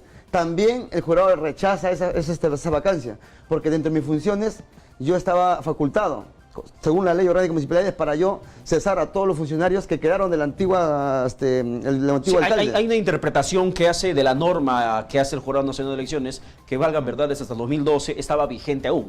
Un regidor que asumía la alcaldía, mientras que no tenga la resolución, la credencial que expide el Jurado Nacional de Elecciones, no podría tomar ninguna decisión administrativa, que luego ahora a usted le terminó facultando, por eso le salvaron de la vacancia en segunda instancia ante el Jurado Nacional. Pero le decía, en la sentencia efectiva, en la sentencia que le dan a usted de 3 años de manera suspendida, además de inhabilitarlo por la misma cantidad de tiempo, ¿usted apeló esa sentencia? Claro, según ley, dentro de mi derecho tenía que apelar esa acusación, que no tiene tampoco ni un sustento. O sea, todo ha sido venganza política, porque yo justo, mira, choqué con una mafia, vaqué a un alcalde, denuncié tanta corrupción, y fui, ahora en esta campaña, fui candidato, y un candidato que trabajó con todos los asentamientos humanos. Entonces, la venganza política en Primer Triunfo, hay una mafia grande. Concusión es el delito que se le imputa a usted. Concusión, justamente es que yo hago que aparentemente le exigió 25.000 soles a este empresario que estoy mencionándole, y que le dio solamente 2.500 soles. Aparentemente son acusaciones, y el mismo que me denuncia se ratifica ante el juez. Y eso es lo que me tiene yo para anular esa Pero sentencia. si se ratifica, ¿cómo lo sentencian? Por eso, ahí está lo raro, ahí está la venganza política. Usted sabe que en estos tiempos la corrupción en todo acto judicial. ¿Cuánto le dio ese comerciante a usted? ¿Cómo? ¿Cuánto le dio ese comerciante a usted? No, yo no le di ni un sol, no le di ni un sol. Él señala que le dio 2.500 soles. En la primera acusación, pero después se ratifica, que dice que fue obligado por el antiguo alcalde. Ahí está en el documento. Por eso yo voy a pedir el archivamiento, no hay ni un sustento. Y yo estoy bien convencido que al final voy a salir absuelto de esa acusación y voy a estar tranquilo para seguir trabajando por mi distrito. Bueno, para mañana, el día de mañana, señor Efanson, ¿va a pedir recuerdo policial para que pueda entrar? Sí, ya mañana estamos ingresando nosotros con la Policía Nacional y también con la Fiscalía Anticorrupción y de prevención del delito, y asumiendo ya mi responsabilidad, porque también si no el jurado me puede sancionar porque estoy ¿Los trabajadores que se atrincheraron el día de hoy son personas que puso la señora Anatolia o son trabajadores que en su momento contrató usted? No, son trabajadores que en el momento yo estaba como alcalde. ¿Ya? Y ellos estaban más bien en contra de la señora Anatolia, que no los pagó en este mes. ¿Y cómo es ahora que no le permiten el ingreso a usted? Claro, la señora Anatolia no Lo que podría entenderse es que los trabajadores que puso la señora Anatolia serían los que se hayan atrincherado. Sin embargo, si son trabajadores que usted ha contratado en su momento o que son parte de su gestión, no se entiende cómo es que no le permiten el ingreso al alcalde que en cierto modo les ha dado la chamba. Es al revés. El día de hoy, lo que se han trincherado son los 30 personas desconocidas. Todo el personal que no se les paga han estado afuera, no le han dejado ingresar a ellos. ¿Y quiénes han estado adentro? ¿Extraños? ¿Extraños a la municipalidad? Extraños. Pueden ver el video. ¿Se los tiene identificados esas personas? No se los tiene identificado, no se sabe de dónde son. No trabajan en la municipalidad, son personas desconocidas. ¿Y siguen adentro? Lo que han hecho una especie de huelga el día de hoy para que los pagos han sido personal mío que yo he contratado en el mes de enero, febrero y marzo. Y a esas personas se le ha pagado todos los meses. ¿Ya? Y justo en este mes, la señora Anatolia y su personal de confianza, entre comillas, no los han pagado. Pero sí ha pagado a su personal que ya contrató por 15 días, por 20 días. A ellos sí los ha pagado. ¿Y estas personas siguen adentro? Siguen adentro, atrincherados. ¿Y no hay forma de sacarlos? No, sí, hay la ley. Mañana por eso yo estoy asumiendo mis responsabilidades. Ya si no, mañana ya se presenta la denuncia penal ante la Fiscalía Anticorrupción de Funcionarios. Bueno, ahí vamos a ver cómo termina el tema, porque la verdad que está bastante complicado, bastante color de hormiga allí en Villa María del Triunfo. Señor Efanson, muchísimas gracias por acompañarnos. Muchas gracias a ustedes. Muchísimas gracias. Vamos a ver, mañana presenta la denuncia ¿contra quiénes? ¿Solamente contra la regidora Anatolia? Contra la regidora Anatolia y los que supuestamente también son culpables. Los que resulten responsables. Los que resulten responsables. Pero a ninguno del interior del local no los conoce. No, a los que han hasta el día de hoy no los conozco. Habían como 30 personas desconocidas, de los cuales lo tenemos las fotos, ya todos tenemos preparado para mañana presentar a la Fiscalía Anticorrupción. Bien, muchísimas gracias por su presencia. Muchas gracias a usted. 8 de la noche con 59 minutos. La verdad que ojalá que prontamente se pueda solucionar ese problema dentro de la Municipalidad de Villa María del Triunfo, porque valgan verdades, la gente está cansada de todo este caos y no entiendo cuál sería la razón finalmente que la señora Anatolia Gola que la haya impulsado aparentemente a querer atrincherarse, querer permanecer dentro de la gestión municipal de Villa María del Triunfo, cuando finalmente ya no le compete ninguna acción municipal, por cuanto el señor César Efanson ya tiene que retornar al sillón municipal, del cual se retiró por un tema de licencia durante el periodo electoral, el cual él postuló, pero lamentablemente en las urnas la situación fue bastante adversa. Son las 8:59, vamos a la pausa, regresamos con más aquí en Exitosa Perú, para continuar con esta información que tenemos para todos ustedes, porque luego vamos a venir con un caso de violencia familiar y que la verdad nos conlleva a reflexionar qué tanto o a qué extremo más vamos a llegar como Perú porque la información que tengo aquí en mis manos es de un sujeto, perdonen la expresión, pero un miserable, un maldito, que ha quemado las manos o que viene quemando las manos a su niño de 7 años solamente como una forma de castigo. Vamos a la pausa y regresamos con esto.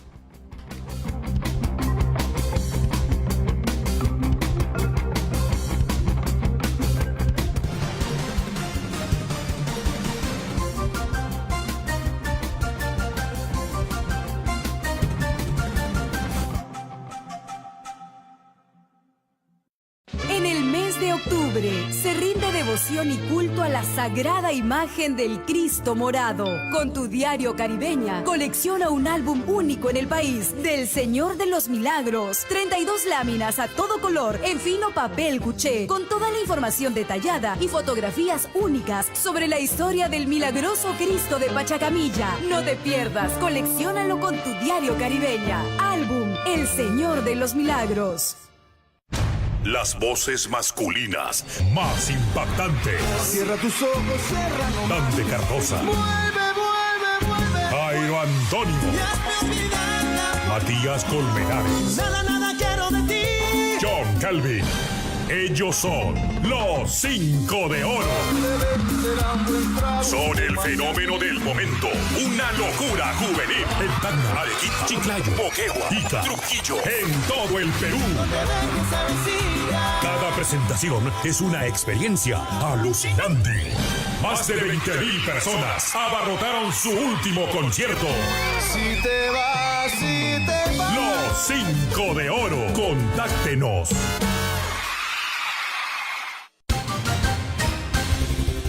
El microinformativo de Exitosa.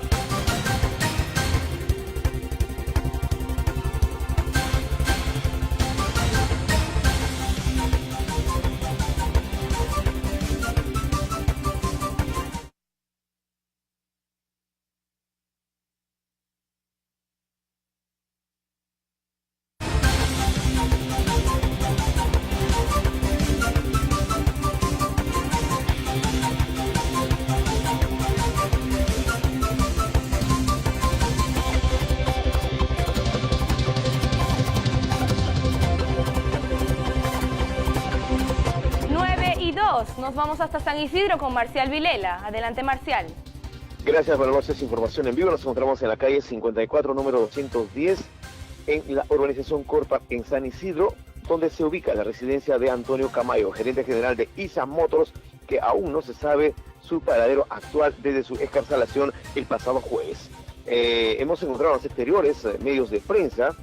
Cabe señalar que no hay ningún tipo de seguridad de la policía en custodia y tampoco custodia privada. Por ello no podemos afirmar la ciencia cierta si se encuentra en esta su residencia o en alguna parte de nuestra capital. Él habría sido excarcelado a cambio de valiosa información en busca de salir, pues ser excluido del proceso de los Juegos Blancos, y las fiscales Rocío Sánchez y Sandra Castro podrán utilizar las pruebas y además también los testimonios que dé en los juicios públicos a dicha organización criminal.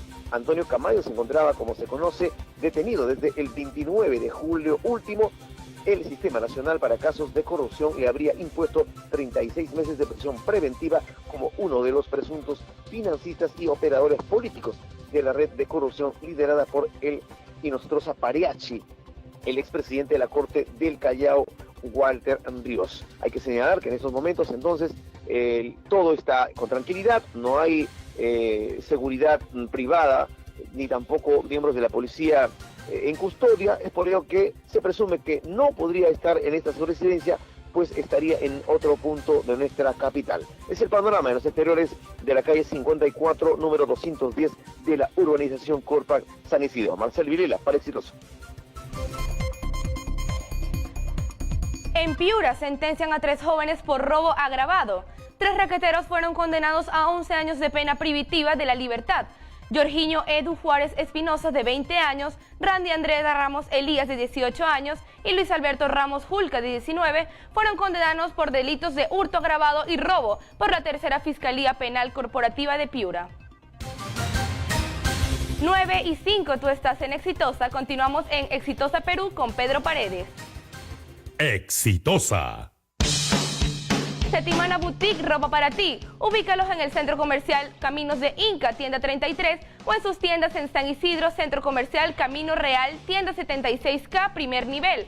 Calle Chinchón 944, tienda 124, y en Avenida Camino Real 499, y en el Centro Comercial El Polo, tienda A122 en Santiago de Surco.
Nueve de la noche con 6 minutos. Seguimos aquí en Exitosa Perú. Reiterado el saludo para toda la población que en este momento se encuentra en sintonía de Exitosa a nivel nacional. Costa, Sierra y Selva. Pedro Paredes le saluda. Y además indicándole que como todos los martes voy a estar cubriendo el espacio de nuestro compañero Pepe Rocha, que por cuestiones netamente profesionales no los va a poder acompañar. Así que esperamos que nos toleren un poquito todos los segundos días de semana. Mientras tanto, siendo las 9:07 minutos, habilitamos líneas telefónicas al 251-9422-467-4499. 251-9422-467-4499. Queremos escuchar qué es lo que dice el Perú respecto a los temas que estamos comentando, o aquellos que consideran poner en agenda de nosotros para poder debatir y compartir sobre todo la percepción de los aconteceres diarios aquí en nuestro querido y bastante golpeado país. Aló, buenas noches. Aló. ¿Qué tal, Buenos caballero? días, señor Paredes. Juan Mario del Callao. ¿Qué tal? Buenas noches, caballero. Le escuchamos. Lo que pasó después de 20 años acá en el Callao, ¿no? Que fue hace Chalaca con Chimpú Callao, que se habían unido, dejaron el cargo, dejaron al poder. Una cuestión, cuestión histórica lo que sucedió el domingo. Menos mal que la gente se dio cuenta de la población. Yo dije en RPP, Exitosa, he dicho, que tienen que dar oportunidad a Pedro López. Y lo hicieron menos mal. De Madrid no opino, porque al final yo no soy juez. En Pachacútec fue antes elecciones como están regalando frazadas, plásticos. Yo tengo mi casa en Pachacútec y conozco cómo está esa población arenal, sin vereda, sin pista. La pista que lo hizo Toledo hasta ahora ni siquiera lo Oiga, caballero, mira, yo le digo, yo conozco también Pachacútec y la verdad que es una zona bastante abandonada del Callao. Y queda mucho por hacer, y las autoridades que han entrado, ojalá que puedan sacar adelante ese sector del Callao. La verdad que abogo por ello. Muchísimas gracias por la llamada telefónica. Efectivamente, el tema en Callao se terminó rompiendo toda una tradición política que al parecer había con Chimpú Callao. Sin embargo, vamos a esperar los resultados en los próximos 4 años, cómo es que termina suscitándose este cambio de partido político en el mando del timón de la región. 9 de la noche con 9 minutos, 251-9422-467-4499. Aló, buenas noches. Aló, muy buenas noches, señor periodista. ¿Qué tal, caballero? ¿De dónde nos llama? De Coracora, Ayacucho. Desde Coracora, Ayacucho. Adelante, caballero, lo escuchamos aquí en el país. Ya, mira, señor periodista, el país pues no está en peligro. Yo quisiera referirme a la bicameralidad. No, con esta bicameralidad es una burla para el país. Porque no pueden seguir los mismos congresistas, la élite de siempre, ¿no? En estos 2 años, ¿no? Y de a partir, ¿no? Del 2021 a 2025, que esta raza, ¿no? Entre con fraude, ¿no? Así, igualito que Maduro, ¿no? En Venezuela. ¿Usted va a votar por no a la bicameralidad? Debo entender. Lógicamente, entonces tiene que votar, ¿no? a la no bicameralidad, ¿no es cierto?, a excepción de los 3 proyectos anteriores. Entonces, esto es aprofujimorista, ¿no?, para seguir parasitando, ¿no?, en estos 7 años que quedan hasta el 2025. O sea, ¿cuál es la gracia? Hasta está propenso, ¿no?, que retorne el delincuente de Alan García como senador vitalicio. El Perú necesita gente nueva. De los 30 millones de peruanos, hay gente profesionales que desean trabajar por la patria.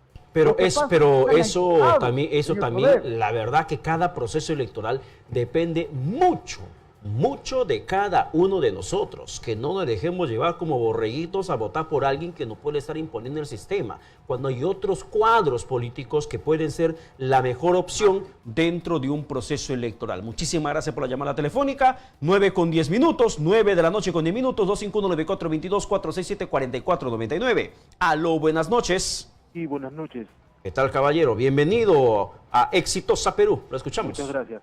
Bueno, yo también le voy a decir no a la bicameralidad porque realmente los congresistas habían hecho una jugada magistral. Como dicen, nos querían ver la cara de tontos porque ellos simplemente quisieron sacarle la vuelta a la ley, porque aparte de esa bicameralidad, ellos le habían quitado la cuestión de confianza, con lo cual ellos ya se volvían recontra super archipoderosos, imbatibles, que ya les podía hacerle el freno. Y prácticamente cualquier gobierno que entrara no habría equilibrio de poder. Entonces ahí ya hicieron una buena jugada del Congreso. Entonces, y la otra es que estos congresistas habían hecho otra jugada también magistral, ya no se va a llamar congresistas, no parlamentos, por lo tanto... Y con ese cambio de nombre pueden tener otras chances. Podrían elegirse como diputados y senadores.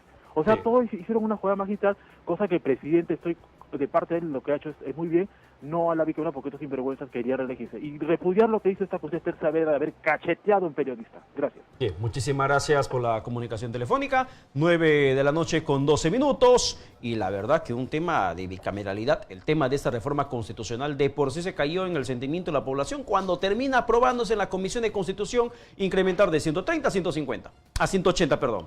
De 130 a 180, cuando se incrementa, la gente comenzó a protestar, a reclamar, diciendo, oiga, no queremos aumento de parlamentarios, así que simplemente vamos a decir no a la bicameralidad, indistintamente lo que posteriormente, el día de hoy, ha dicho el presidente Martín Vizcarra.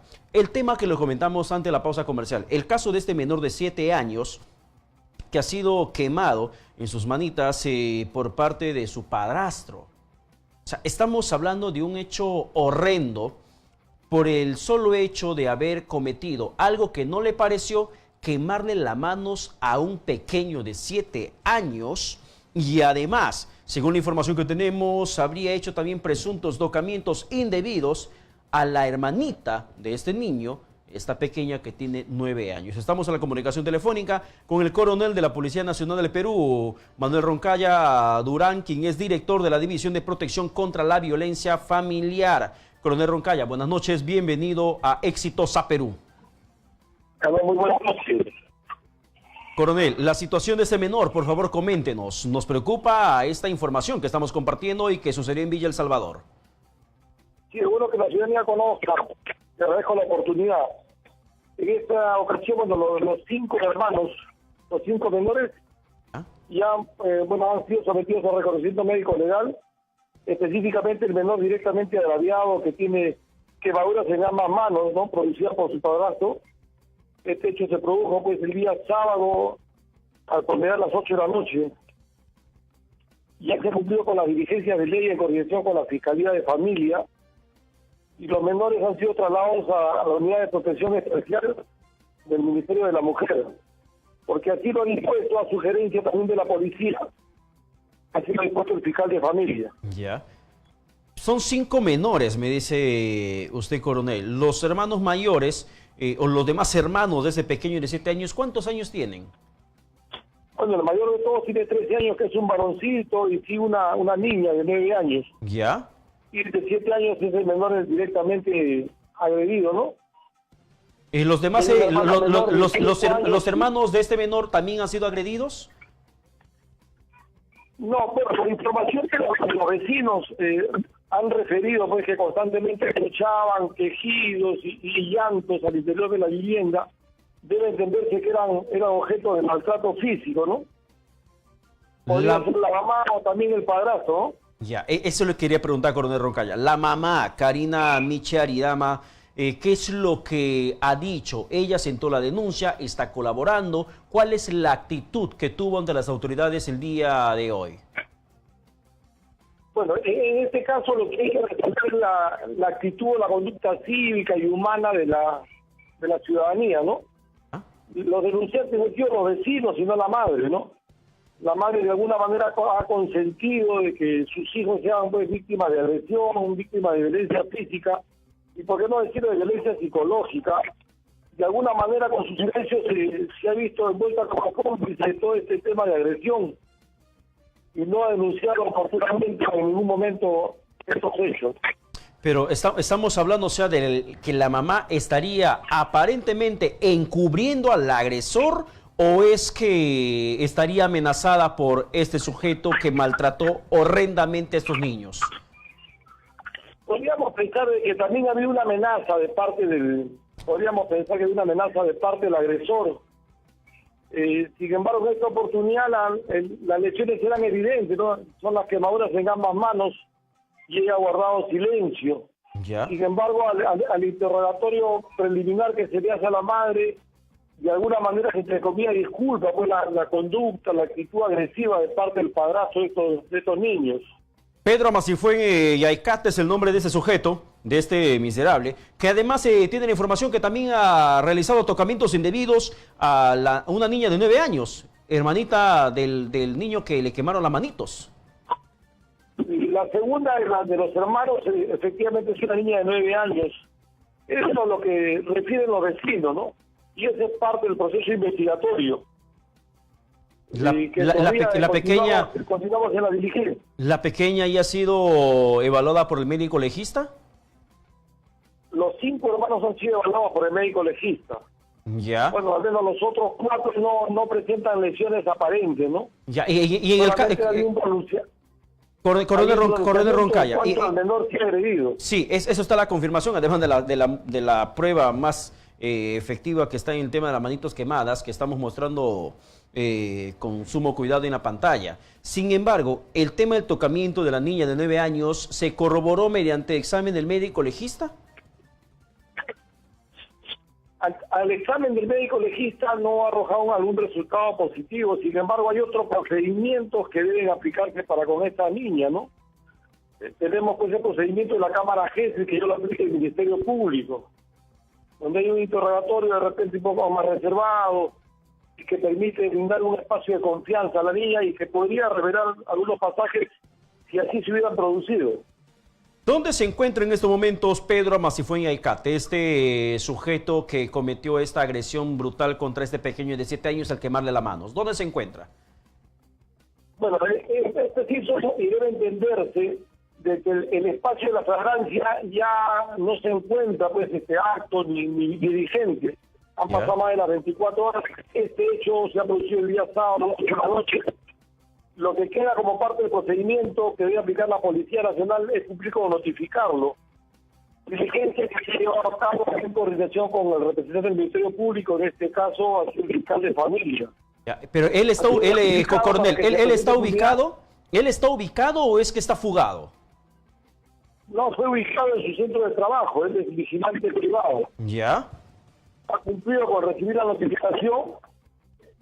Entiendo, debe ponerse a derecho para poder esclarecer su situación, pero las lesiones ocasionadas en el menor son sumamente evidentes. No estamos hablando de quemaduras en segundo grado. ¿Y qué ha dicho Pedro Amasifuen ante las autoridades? ¿Cuál ha sido su versión? No ha habido ninguna entrevista, porque una entrevista en estos casos debe de hacerse pues con participación y presencia del representante del Ministerio Público. La diligencia que se cumplió ha sido con notificarlo para que se presente esta unidad policial en la Comisaría de Familia de Vida en Salvador. ¿Para cuándo ha sido notificada esa persona? ¿Para que se presente? O sea, la notificación corre en inmediato, ¿no? ¿Ya? No hay una notificación para un día determinado, sino es de inmediato. Ya, por eso le digo, si bien es cierto, no está en flagrancia este delito que habría cometido contra este pequeño, sin embargo, él tiene que responder ante las autoridades. Está ubicado, pues tiene que dar la cara y tiene que hacer su descargo, la explicación, y sobre eso ya determinar el Ministerio Público la imputación del delito que habría cometido. Sin embargo, ¿cuándo va a dar la declaración si es que aún no lo ha hecho, coronel Roncaya? Ahora, yo quería explicarle un poco el procedimiento. A ver, por favor. Que debe servirse el protocolo. Dice, la policía debe elaborar el informe policial en el plazo de 24 horas. Porque en ese sentido está garantizada el accionar de la policía. El informe debe estar saliendo el día de mañana a primera hora, desde los estados de ley ya cumplidos todas las diligencias también. Y el fiscal debe hacer el requerimiento ante el juez de alguna medida coercitiva, ¿no? Ya. En todo caso, se me ocurre, podría solicitarse la prisión preventiva, podría solicitarse, ¿no? Y eso corre por cuenta de las autoridades fiscales y judiciales. Estos niños, la madre, ante la situación de que la madre no quiere hablar, de que en todo caso hasta pareciera ser para muchos que hay una especie de temor por amedrentamiento por parte del agresor, o también una especie de complicidad, aún queda por investigar. Sin embargo, ¿los niños van a permanecer con la mamá? ¿O es que se va a tomar otra decisión radical para protegerlos de cualquier otro tipo de agresión, coronel Roncaya? No, definitivamente, pues atendiendo lo del niño, es que tenemos que velar por ponerlos a buen recaudo. ¿Ya? Debe entenderse que si retorna pues al seno familiar, al hogar, nuevamente se va a encontrar con su agresor y correría en riesgo. En ese sentido, la policía sugiere al Ministerio Público y se coordina con la Unidad de Protección Especial del Ministerio de la Mujer para que estos niños sean internados en una unidad de protección especial, como su nombre lo precisa. Y el fiscal ha levantado la providencia fiscal y la policía ya ha cumplido con ponerlos a disposición de la Unidad de Protección Especial del Ministerio de la Mujer y han sido trasladados hace poco más de una hora. ¿Ya? O sea, estos niños están a buen recaudo, ¿no? O sea, en estos momentos ya no están con la mamá. No están con la mamá. ¿Los 5 o solamente el menor agredido? Los 5. Los 5. Los 5 porque se debe entender de que hay una total desprotección de parte de la madre, ¿no? ¿Y la madre va a ser también sujeta de investigación por parte de la policía a cargo del Ministerio Público? Sí, o sea, las investigaciones, el plazo que tenemos nosotros son 24 horas para emitir el informe correspondiente y si el fiscal cree por conveniente se ampliarán pues algunas otras diligencias, ¿no? Y al día de mañana asume jurisdicción en su totalidad la fiscalía, ¿no?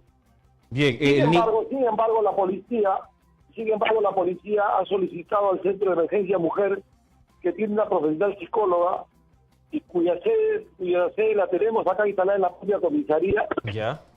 Para que evalúe psicológicamente pues a la madre, ¿no? Debe entenderse que de alguna manera tiene alguna situación emocional, psicológica que debe ser evaluada, ¿no? Sin duda alguna, si hay una dependencia emocional hacia el agresor o finalmente también es que no vaya a ser que sea víctima de amenazas para que termine callándose toda la violencia que este sujeto habría infligido a estos niños. En torno al menor de 7 años, coronel Roncaya, para terminar, ¿qué tipo de tratamiento se está recibiendo en estos momentos a fin de que se pueda curar de las heridas que tiene las manitos?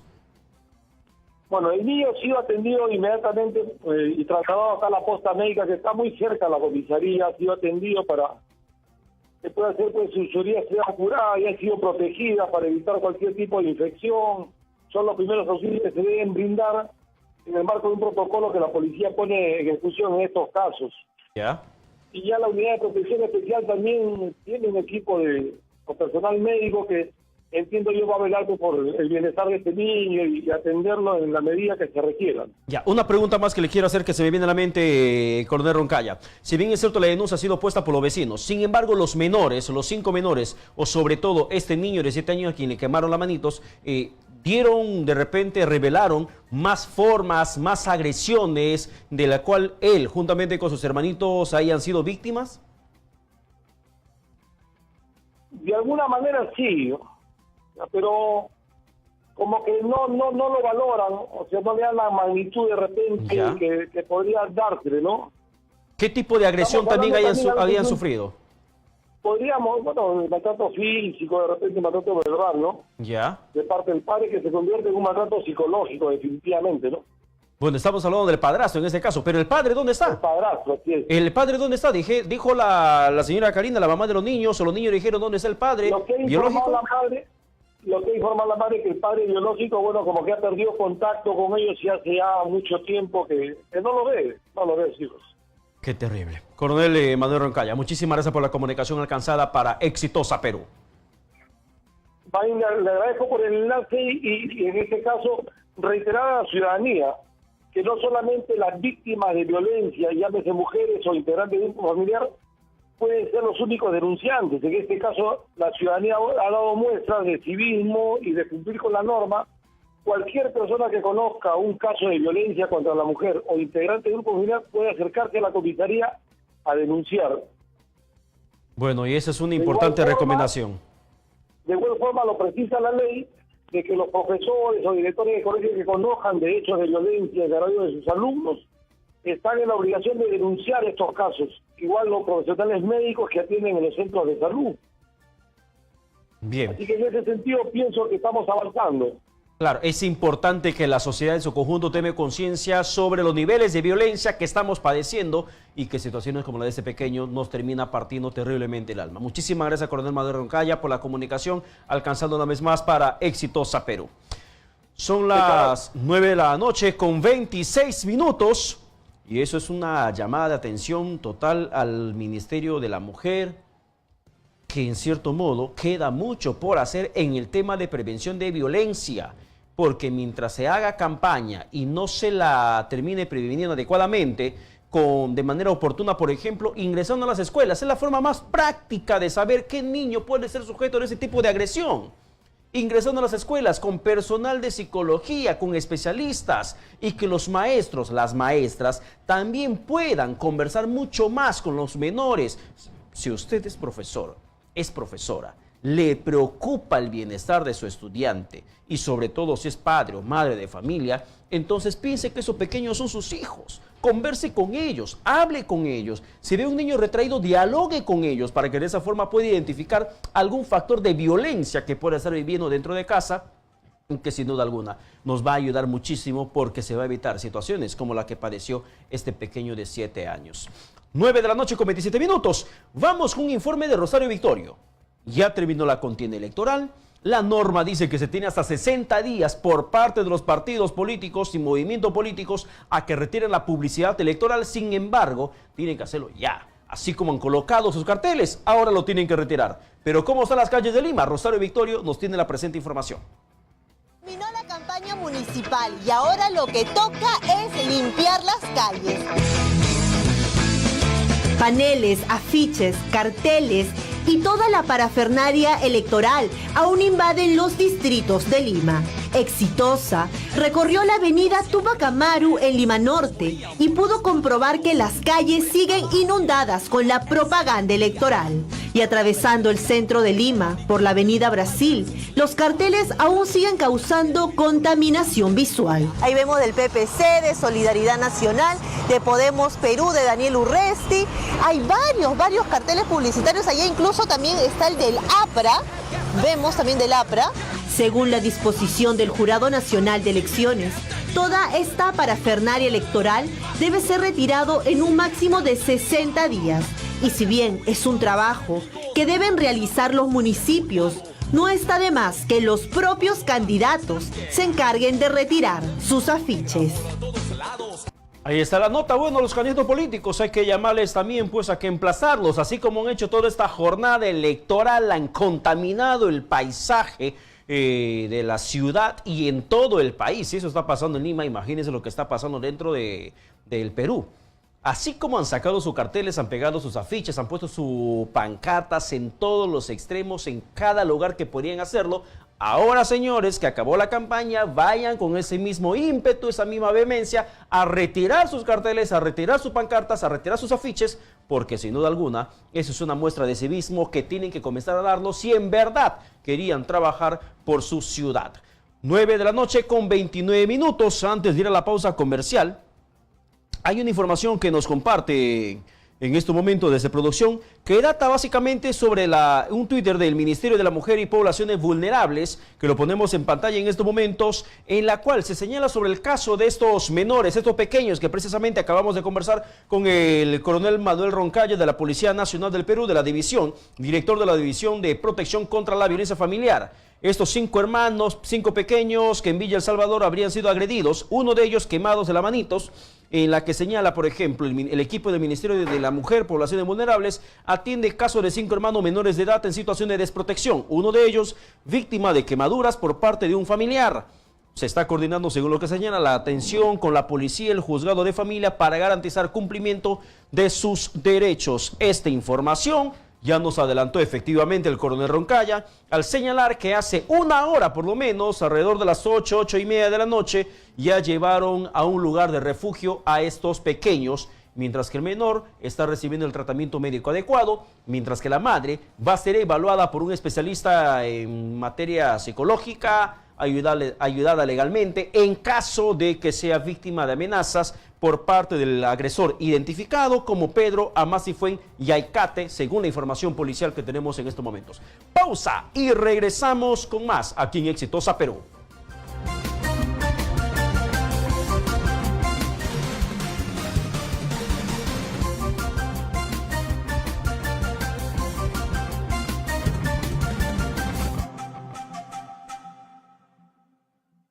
La radio más divertida y regalona. Yo escucho siempre mi radio. Número 1. Caribeña en todo el Perú. Aquí en la chamba. En la cocina. En el mercado. Caribeña en todo el Perú. ¡Responde! La caribeña sí suena. La fiebre papilonera. ¡Quería cumbia! Me emborracharé. Papilón, papilón. El camaleón. La invasión papilonera que se apodera de toda Sudamérica. Papilón. Para poder olvidarte. Papilón. Corazoncito, yo no tengo fe. En cada concierto, miles y miles se vacilan y disfrutan del ritmo contagiante de Papilón. Contáctenos.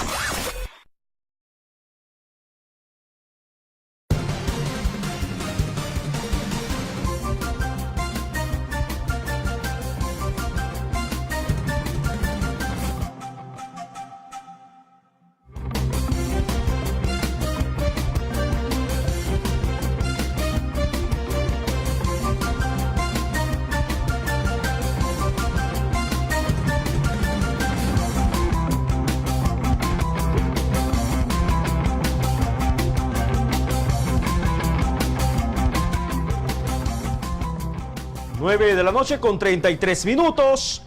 Mañana a las 4 de la tarde en la subcomisión de acusaciones constitucionales del Congreso de la República se va a ver la situación del fiscal de la Nación Pedro Gonzalo Chávarri Vallejos, así como también del congresista de Fuerza Popular Héctor Becerril, lo mismo que del expresidente del Poder Judicial Duberly Rodríguez, respecto a esta acusación que se les está haciendo como presuntos integrantes de esta banda criminal de los Cuello Blanco del Puerto. Sin embargo, valgan verdades, en torno al caso del fiscal de la Nación Pedro Chávarri, hemos leído a detalle el documento, el informe hecho por el congresista delegado para esta investigación, Juan Cheput, y es bastante, pero bastante paupérrimo en el tema de argumentos legales. Porque desgraciadamente no se puede acusar a un fiscal de la nación bajo los niveles, bajo las imputaciones lleno de subjetividades. Si, por ejemplo, para acusar a Inostroza Pariachi había que tener un informe coherente que pueda dilucidar el panorama de compromiso legal, delictivo, criminal que tenía Inostroza Pariachi, y por poco sale bien librado, imagínense lo que va a pasar el día de mañana si es que finalmente no sustenta adecuadamente el congresista Juan Cheput de Peruanos por el Cambio.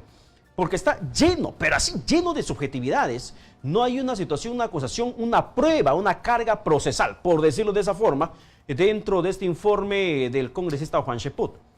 Es una acusación constitucional que bien podría terminar en la suspensión, inhabilitación, además del fiscal de la Nación, Pedro Gonzalo Chávarri Vallejos, así como una denuncia por varios delitos que se le puede estar imputando.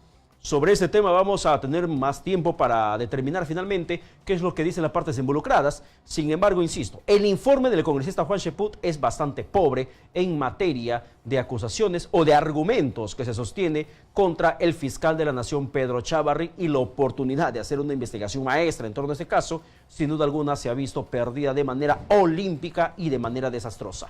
9 de la noche con 35 minutos. Y una oportunidad para corregir los errores, sin duda alguna, que ha tenido la gente de Jaliwarma.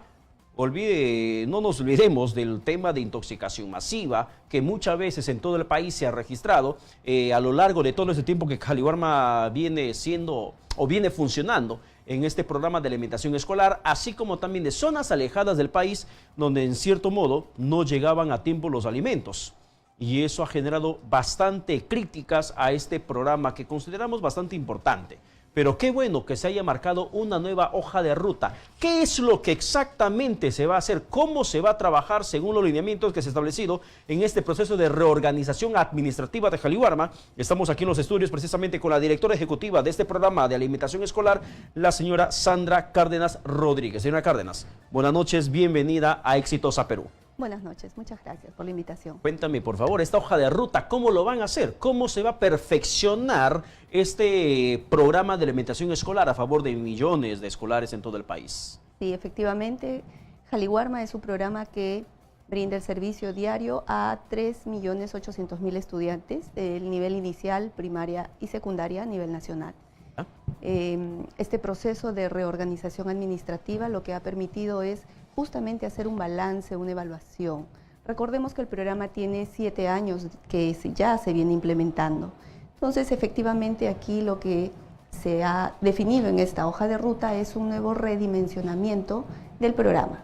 Quiere decir que tenemos que mirar cuáles son los objetivos por los cuales fue creado y mirar ahora en este contexto actual cómo es que esto se debe complementar de otra manera. ¿Qué errores han identificado dentro de esta reorganización que entiendo yo han hecho no en solitario, sino también en coordinación y con la asesoría técnica de importantes estamentos internacionales como la FAO, como Naciones Unidas, que podían coadyuvar a mejorar este sistema de alimentación escolar? ¿Cuáles son los errores identificados?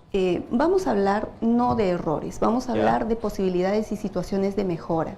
Si bien es cierto, cualquier proceso y procedimiento siempre es perfectible. Y entregar un servicio alimentario de manera diaria a nuestros estudiantes, por supuesto, que merece toda la atención y todo el esfuerzo que se requiere. En este proceso de reorganización lo que se ha identificado es justamente estos puntos resaltantes y muy relevantes de perfeccionar. Número 1, vamos a hablar de un eje importante que tiene que ver con el tema de seguridad alimentaria y nutrición. ¿Qué es lo que nosotros hemos identificado aquí? Efectivamente, que el programa necesita mirar cómo, desde la necesidad de los estudiantes, se debe complementar estos alimentos con una necesidad que el estudiante tiene. Hablándome en buen cristiano, o hablando los padres de familia que en este momento la están escuchando y la están viendo a través de Exitosa Televisión y en redes sociales también, ¿cómo se traduce ese punto que nos está mencionando? Que el programa Jaliwarma actualmente hace una entrega en 2 modalidades, ¿no? Entrega raciones y entrega productos. Lo que se tiene que mirar ahora es si esta entrega, ¿no?, es de acuerdo a las necesidades que se tiene. Nosotros tenemos una entrega de este servicio en los quintiles 1 y 2, que se entrega desayuno y almuerzo, y en los quintiles 3, 4 y 5, desayuno, porque efectivamente estos estudiantes ya llevan una alimentación complementaria desde sus hogares. Sin embargo, en los niveles 1 y 2 necesitan de este complemento alimentario que se dé dentro de la escuela de manera completa. ¿Que son de zona mucho más pobres? Así es. Pobreza extrema. Pobreza y pobreza extrema. ¿Ya? Entonces, en estos sectores es donde se focaliza estas 2 entregas, o estas 2 raciones, que es el desayuno y el almuerzo, ¿no? Lo que se está mirando aquí, por ejemplo, es que para el próximo año, y esto ya va como una mejora dentro de las de las reformas que se están implementando es que se está acogiendo a 18 nuevos alimentos locales, que permite obviamente tener una variedad en esta canasta. 18 alimentos locales. Locales, así ¿Identificada por regiones? Identificada por regiones, pero también esto obviamente no acaba acá, no acaba en esta identificación, sino que permanentemente se está trabajando para hacer una articulación más en el territorio. Ya, entendido que estamos hablando de una población escolar bastante numerosa. Así es. En cierto modo, ¿cómo se va a garantizar la sostenibilidad en el tiempo de esos alimentos o la capacidad de producción de esos alimentos locales para que se pueda suministrar a los estudiantes? La identificación se hace efectivamente considerando todos esos elementos, el tema de la disponibilidad, claro, y también de la estacionalidad, ¿no? Entonces, por eso es que el programa siempre busca en tener una variedad diversificada, que nos permita obviamente tener el tema de la sostenibilidad y la entrega a nivel nacional. ¿Eso implicaría un incremento del presupuesto del programa? Lo que tenemos es incremento del programa para atender a más estudiantes. Pero, bueno, se traduce en más presupuesto. Así pero en es. el tema de adquisición de esos productos estacionales, por no ejemplo, genera un incremento no adicional. hay mayor incremento. No, porque esto ya tiene una determinación de costo por estudiante, por entrega de modalidad del servicio. Eso ¿no? conlleva me viene otra interrogante, señora Cárdenas, en el tema de inocuidad de esos alimentos locales, porque entiendo yo que un poco lo que tuvo que conllevar a mejorar, perfeccionar el programa, en parte también son las intoxicaciones que en otras partes se ha desatado, aquí nomás en la capital, en el país de manera, a veces en algunas zonas de manera recurrente. ¿Cómo se va a garantizar que esos alimentos locales tengan los estándares de calidad, un nivel de inocuidad suficiente para que no te intoxique un niño o una niña? En este tema, permítame comentarle que el tema de gestión territorial también es muy importante. Es muy importante porque aquí necesitamos hacer un trabajo de colaboración mutua entre distintos sectores. Lo que nosotros hacemos para identificar estos 18 alimentos nuevos, obviamente nos conlleva una articulación con la autoridad sanitaria que tiene nuestro país. ¿SENASA? SENASA, por ejemplo, que es del Ministerio de Agricultura, ¿no? Entonces, esta instancia obviamente emite las certificaciones que nos dan la seguridad de tener alimentos seguros. ¿Ya? Entonces, ellos cumpliendo este rol, obviamente permiten al programa tener esta diversidad de alimentos. Hablamos de alimentos, perdón que le corte, hablamos de alimentos, para seguir abondando en ese aspecto, hablamos de alimentos, frutas, cereales, carnes, ¿de qué tipo de alimentos identificados? Todo tipo de alimento, y por un lado está SENASA y por otro lado está DIGESA. ¿Ya? ¿No? Entonces, en este tema de gestión territorial le comentaba que es muy importante este tema de articulación y de coordinación intersectorial.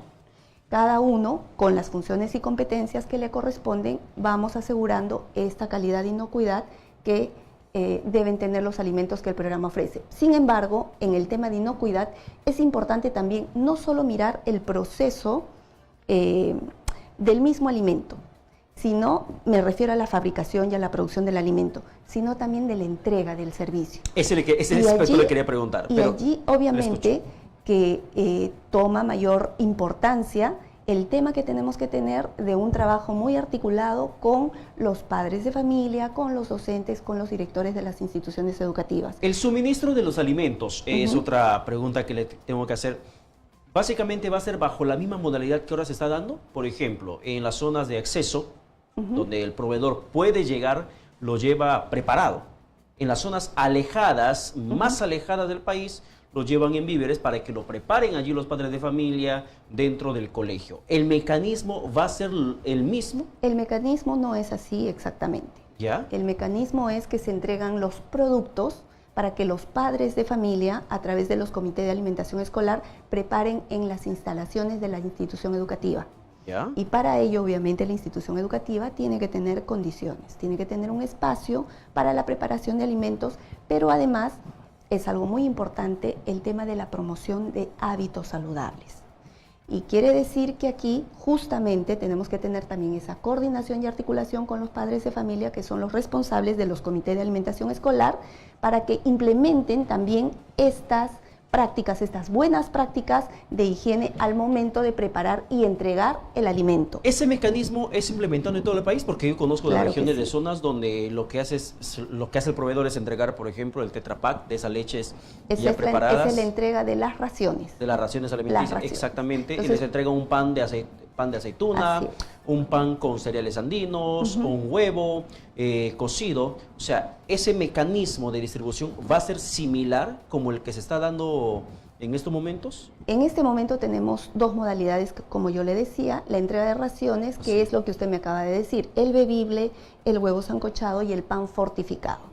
¿No? Y en otras instituciones educativas se entregan los productos para que los padres puedan preparar estos alimentos.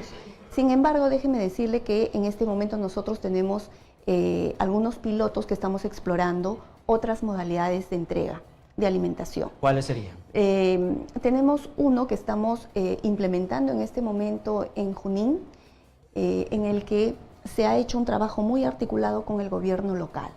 Entonces, ¿qué es lo que se hace? El municipio asume la entrega de productos frescos, producidos bajo estándares, obviamente certificados por SENASA. O sea, se está incorporando a la municipalidad dentro de esto. Así es, efectivamente. ¿Cómo va resultando esa experiencia? Es muy favorable y tenemos varios municipios que nos han pedido la posibilidad de hacer pasantías y mirar esta experiencia, porque aquí estamos juntando el tema de la participación de la sociedad civil, padres, madres de familia, el tema del gobierno local, que hace suyo también la responsabilidad de protección de nuestros estudiantes, de nuestros niños. Se hace parte de la solución del problema. Así es, ¿no? Y obviamente el programa que va brindando todo el tema de la asistencia y asesoría que corresponde.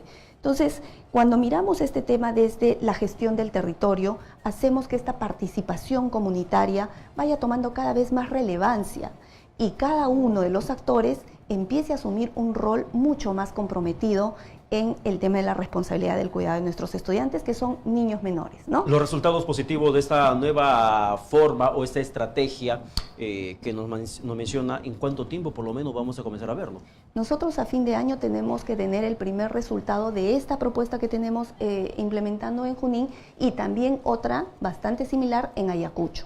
Y con ello nosotros vamos a poder tener mayor evidencia para hacer un escalamiento gradual en las zonas donde corresponda, ¿no? Y allí también hay que señalar que existen algunas diferencias también, ¿no?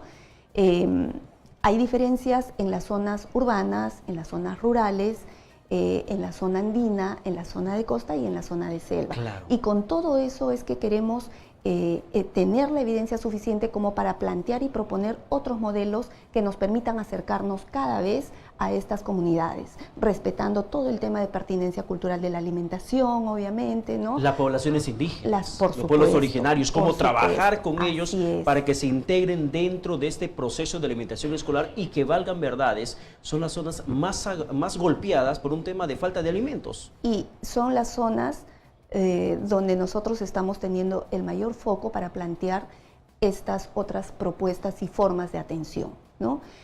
Y además este es un tema que resulta ser bastante complejo. Hoy en día tenemos dos problemas de salud en nuestros niños menores, que es el tema del sobrepeso y la obesidad, que además tiene que ir acompañado de una nutrición adecuada. Ya no estamos hablando solamente de la alimentación, sino estamos hablando de un tema de nutrición. Y por supuesto, esto también haciendo mucho énfasis en el tema de la actividad física que nuestros niños tienen que tener. Y bueno, y también en la vigilancia respecto a los kioscos saludables que tendría que instaurarse de manera, pero así firme en cada colegio, porque de nada sirve que el Estado por una parte invierta millones en el tema de la alimentación escolar, adecuarse a las características geográficas de cada institución educativa, la zona, la región, cuando por otra parte en el kiosco te terminan infectando con los venenos que se convierten en las golosinas en el cuerpo del niño, y ahí viene el tema de sobrepeso, viene el tema de obesidad, y además a la falta de actividad física termina afectándolo mucho más. Es correcto lo que usted acaba de señalar, y quiero comentarle también que hay otro elemento importante, es un elemento transversal en todos los procesos que se está implementando desde el Ministerio de Desarrollo e Inclusión Social, incluido el programa Jaliwarma, que es el tema de transparencia. El tema de transparencia y corresponsabilidad, ¿no? Entonces, probablemente no se sepa mucho que este tema, el programa Jaliwarma, funciona y se implementa a través de una cogestión. Quiere decir que esta cogestión se hace desde el Estado, desde la sociedad civil, pero también de los actores locales. Para hacer las compras de los alimentos, ¿no?, se establecen comités de compra. ¿Quiénes participan en este comité de compra? Participa el subprefecto de la comunidad, de la localidad, un representante de la municipalidad provincial, un representante de educación, un representante de salud y un padre de familia. Entonces, si logramos hacer que cada uno de estos actores cumpla el rol que le corresponde, estamos haciendo una gestión clara y transparente. Entonces, obviamente, esto está establecido en el programa y se va a continuar dando esa fortaleza y esa fuerza para que todos de manera, digamos, legítima, apostemos por mejorar las condiciones de nuestros estudiantes a nivel nacional. Vamos a esperar que esos resultados sean positivos en beneficio de nuestra población infantil. Muchísimas gracias, señora Cárdenas. Gracias también. Ha sido Sandra Cárdenas Rodríguez, directora ejecutiva del programa estatal Jaliwarma de alimentación escolar. Vamos a ver finalmente cómo se termina traduciendo esa reorganización que se está impulsando en esta nueva hoja de ruta para beneficio de más de 3 millones de escolares en todo el país. 9 de la noche con 50 minutos. Y como indicamos hace unos instantes, mañana a las 4 de la tarde se va a ver dentro de la subcomisión de acusaciones constitucionales este informe en contra del fiscal de la Nación, Pedro Chávarri. Y al respecto, el presidente Vizcarra, por ejemplo, cuando se conoció que terminó suspendiéndose la sesión del día de hoy, el presidente Vizcarra mencionó, es lamentable, dijo, no podemos luchar contra la corrupción si no tomamos decisiones firmes. Sobre el mismo, estamos con el abogado del fiscal de la Nación, Pedro Chávarri. Estamos con el señor Ángel Delgado en la línea telefónica. Doctor Delgado, buenas noches, bienvenido a Exitosa Perú. Muy buenas noches y muchas gracias por esta oportunidad. Doctor Delgado, para mañana, 4 de la tarde, ya entendemos que están listos ustedes. Sin embargo, hay una presión política que viene directamente contra el señor Chávarri. ¿Cuál es la reacción de ustedes? Mire, yo en primer lugar quiero deplorar las demoras necesarias, porque creo que se genera un clima de administración en el Ministerio Público y no se resuelve un tema que de la vez hace 3 semanas que tuvimos la oportunidad de asistir a la audiencia en la cual tuvimos la oportunidad de rebatir los hechos y los documentos probatorios, y que es un tema que se venía postergando. Espero que mañana definitivamente el Congreso, en pleno, en este caso me refiero a la Comisión de... Doctor Delgado, si me permite, por favor, vamos a retomar la comunicación. Vamos a mejorar la comunicación porque hay cierta distorsión que nos impide tener una adecuada información que usted nos está proporcionando en estos momentos. Solamente para indicar que estamos con el doctor Ángel Delgado, quien es abogado del doctor Pedro Chávarri Vallejos, quien el día de mañana va a ser sometido precisamente el informe del congresista Juan Cheput a debate en esta subcomisión para ver si efectivamente se aprueban la acusación dentro de esa subcomisión, luego que pase a comisión permanente y luego el debate del pleno. Este es un proceso que recién está comenzando y vamos a ver finalmente qué es lo que se decide el día de mañana en base al informe del congresista Juan Cheput, que valgan verdades. Según mi apreciación, si usted puede acceder a ese informe del congresista Cheput, analícelo, véalo. Si queremos luchar contra la corrupción, no podemos entrar en niveles terribles de subjetividad. Doctor Delgado, retomada la comunicación con usted, nos decía. ¿Cómo está usted? No, yo decía en primer lugar que deploraba las demoras, porque la verdad que no entiendo por qué este tema que debió haberse ventilado después de que tuvimos oportunidad de asistir al seno de la subcomisión de acusaciones constitucionales y rebatir, como lo vio todo el país, los argumentos del informe Cheput en ese momento y sus elementos probatorios, haya pasado tanto tiempo y recién se vaya a ventilar el día de mañana. En fin, espero que de mañana no pase y nosotros creemos, en primer lugar, de que al margen de cualquier subjetivismo y de cualquier criterio político extraño, los hechos que se le imputan como causales de destitución del fiscal Chávarri son absolutamente contrarios a lo que establece el orden constitucional en la medida que no configuran infracciones. Para que una conducta sea considerada lesiva y ocasione una sanción, tiene que estar configurada ya sea como delito, ya sea como una falta o en este caso concreto como una infracción a la Constitución. Y ninguno de los artículos que se ha esgrimido como los que supuestamente se habría violentado, efectivamente determina un tipo, determina una calidad que permita decir que ahí hay una conducta punible y en consecuencia, por esa razón, el señor Chávarri debe ser castigado. Pero ahora, doctor Delgado. Es una cosa objetiva. Claro, es un tema doctor objetivo. Delgado. En el ámbito de la objetividad, por ejemplo, yo le planteo, si bien es cierto, por una parte está la cuestión de acusación constitucional que debe tener argumentos sólidos suficientes para que se lo pueda inhabilitar en una posible sanción que pueda recaer sobre el fiscal de la Nación desde el Congreso de la República. Sin embargo, por otra parte también está la legitimidad que para muchos se ha perdido el fiscal de la Nación al tener un importante número de fiscales del interior del país que están en su contra. Yo le agradezco mucho esa pregunta, ¿ya?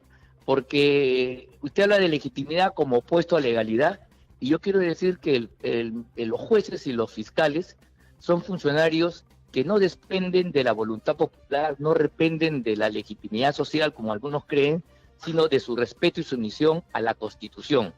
El juez y el fiscal no son funcionarios que tienen que buscar aplausos o tienen que contentar a un sector de la ciudadanía. Y si alguien pretende que por mecanismos plebiscitarios, porque hay encuestas o porque hay marchas o porque hay algunos fiscales desobedientes, insubordinados dentro de un cuerpo jerárquico, que han dicho minoritariamente posiciones, eso debe dar lugar a que se vaya, están violentando el orden constitucional. El fiscal de la Nación es elegido por un procedimiento establecido en el artículo 158 de la Carta Fundamental y solamente puede ser revocado en su mandato por los procedimientos y causales establecidas en la propia Constitución y en las leyes de desarrollo constitucional, como la ley del Ministerio Público. Si eso no existe, no hay cómo sacar al fiscal de la Nación, así no le guste a un sector importante de la población de este país, no le guste a algunos medios, no le guste a algunas empresas, no le guste a algunos políticos, así sea el presidente de la República. Mala suerte, el sistema está hecho para que los jueces y fiscales, en la medida que se atengan a lo que dice la Constitución, tienen garantizado su permanencia en el cargo y no pueden ser violentados, porque lo contrario es afectar la autonomía que está consagrada en la propia Constitución de la República. Sin embargo, también por otra parte mencionan que el acto de haber mentido, que es básicamente el sustento en la cual se basa el informe del congresista Juan Cheput, entre otras cosas, el acto de haber mentido no linda con la conducta ética que tendría que guardar un fiscal del nivel del señor Pedro Chávarri. Bueno, para empezar, si mentiroso habla, dígale a su presidente, el señor Cheput, que por qué miente también. Pero creo que no se trata de eso. Ve usted, una cosa es mentir en el curso de un procedimiento como lo hace Kuczynski, que por ejemplo niega que él tenía tratos con Odebrecht cuando era funcionario de Estado, y otra cosa es no decir la verdad o abstenerse en un tema absolutamente privado. Si alguno de ustedes me llega a demostrar de que reunirse con periodistas es un acto ilícito, es un acto delictivo, es un acto perseguido por la ley, yo sí entonces diría que el ocultamiento de Chávarri es un acto doloso y en consecuencia estaría de acuerdo con ustedes que debe dar un paso al costado. Pero si la reunión con periodistas es propio del derecho constitucional a la reunión, que ha sido consagrado además como un derecho para el juez Duberlí Rodríguez, como un derecho fundamental del derecho a reunirse, etcétera, si es eso de verdad, entonces la reserva que mantiene Chávarri es parte del derecho a la intimidad que la Constitución también garantiza. Pero un paso más allá. Pero incluso en el caso supuesto y negado, que alguien considerara que a través de esta no decir la verdad se está ofendiendo a la opinión pública del país, la ley de la carrera fiscal establece que para estos casos la sanción sería una amonestación y si se reitera la conducta una multa. En ningún caso la destitución. En ningún caso la destitución. Repito, en ningún caso la destitución, como pretende arbitrariamente el señor Cheput y los suyos, que por razones políticas y además de proteger a la gran corrupción, vea usted, no la corrupción que negocia entradas, no la corrupción que paga viajes para irse a a Rusia al ver el La mundial, la corrupción sino de la Odebrecht gran es la bajato. corrupción que está, así es. Ese es el tema de fondo. Usted lo ha dicho. Tras la búsqueda de que Chávarri deje el puesto, están los intereses de corrupción, de la verdadera corrupción que agarra a los grandes capitostes, empresarios, funcionarios, presidentes de la República, que quieren ahora librarse de un fiscal que ha puesto punto final a la impunidad que el anterior fiscal, protegido por ellos, el señor Sánchez y el señor Castro, habían durante 2 años ocultado al país la responsabilidad de esta gente. Doctor Eso Ángel es lo que Delgado. está en juego de verdad. Muchísimas gracias por la comunicación telefónica alcanzada. Vamos a ver qué es lo que pasa finalmente mañana a las 4 Vamos de a la ver qué tarde pasa. en Vamos el a ver Congreso qué de la pasa. República. Así es. Bien, muchísimas gracias una vez más. Muchas Nos gracias vamos. a usted. Bien, muchísimas Muchas gracias. gracias a usted. Nos vamos, 10 de la noche con 00 minutos. Nos retiramos. Conmigo será, no se preocupe. Mañana regresa José Rocha, Pepe Rocha, acá Exitosa Perú. Conmigo será hasta mañana al mediodía en La Verdad en Exitosa. Quédese con Exitosa Deportes Night. Con su permiso, que Dios los bendiga.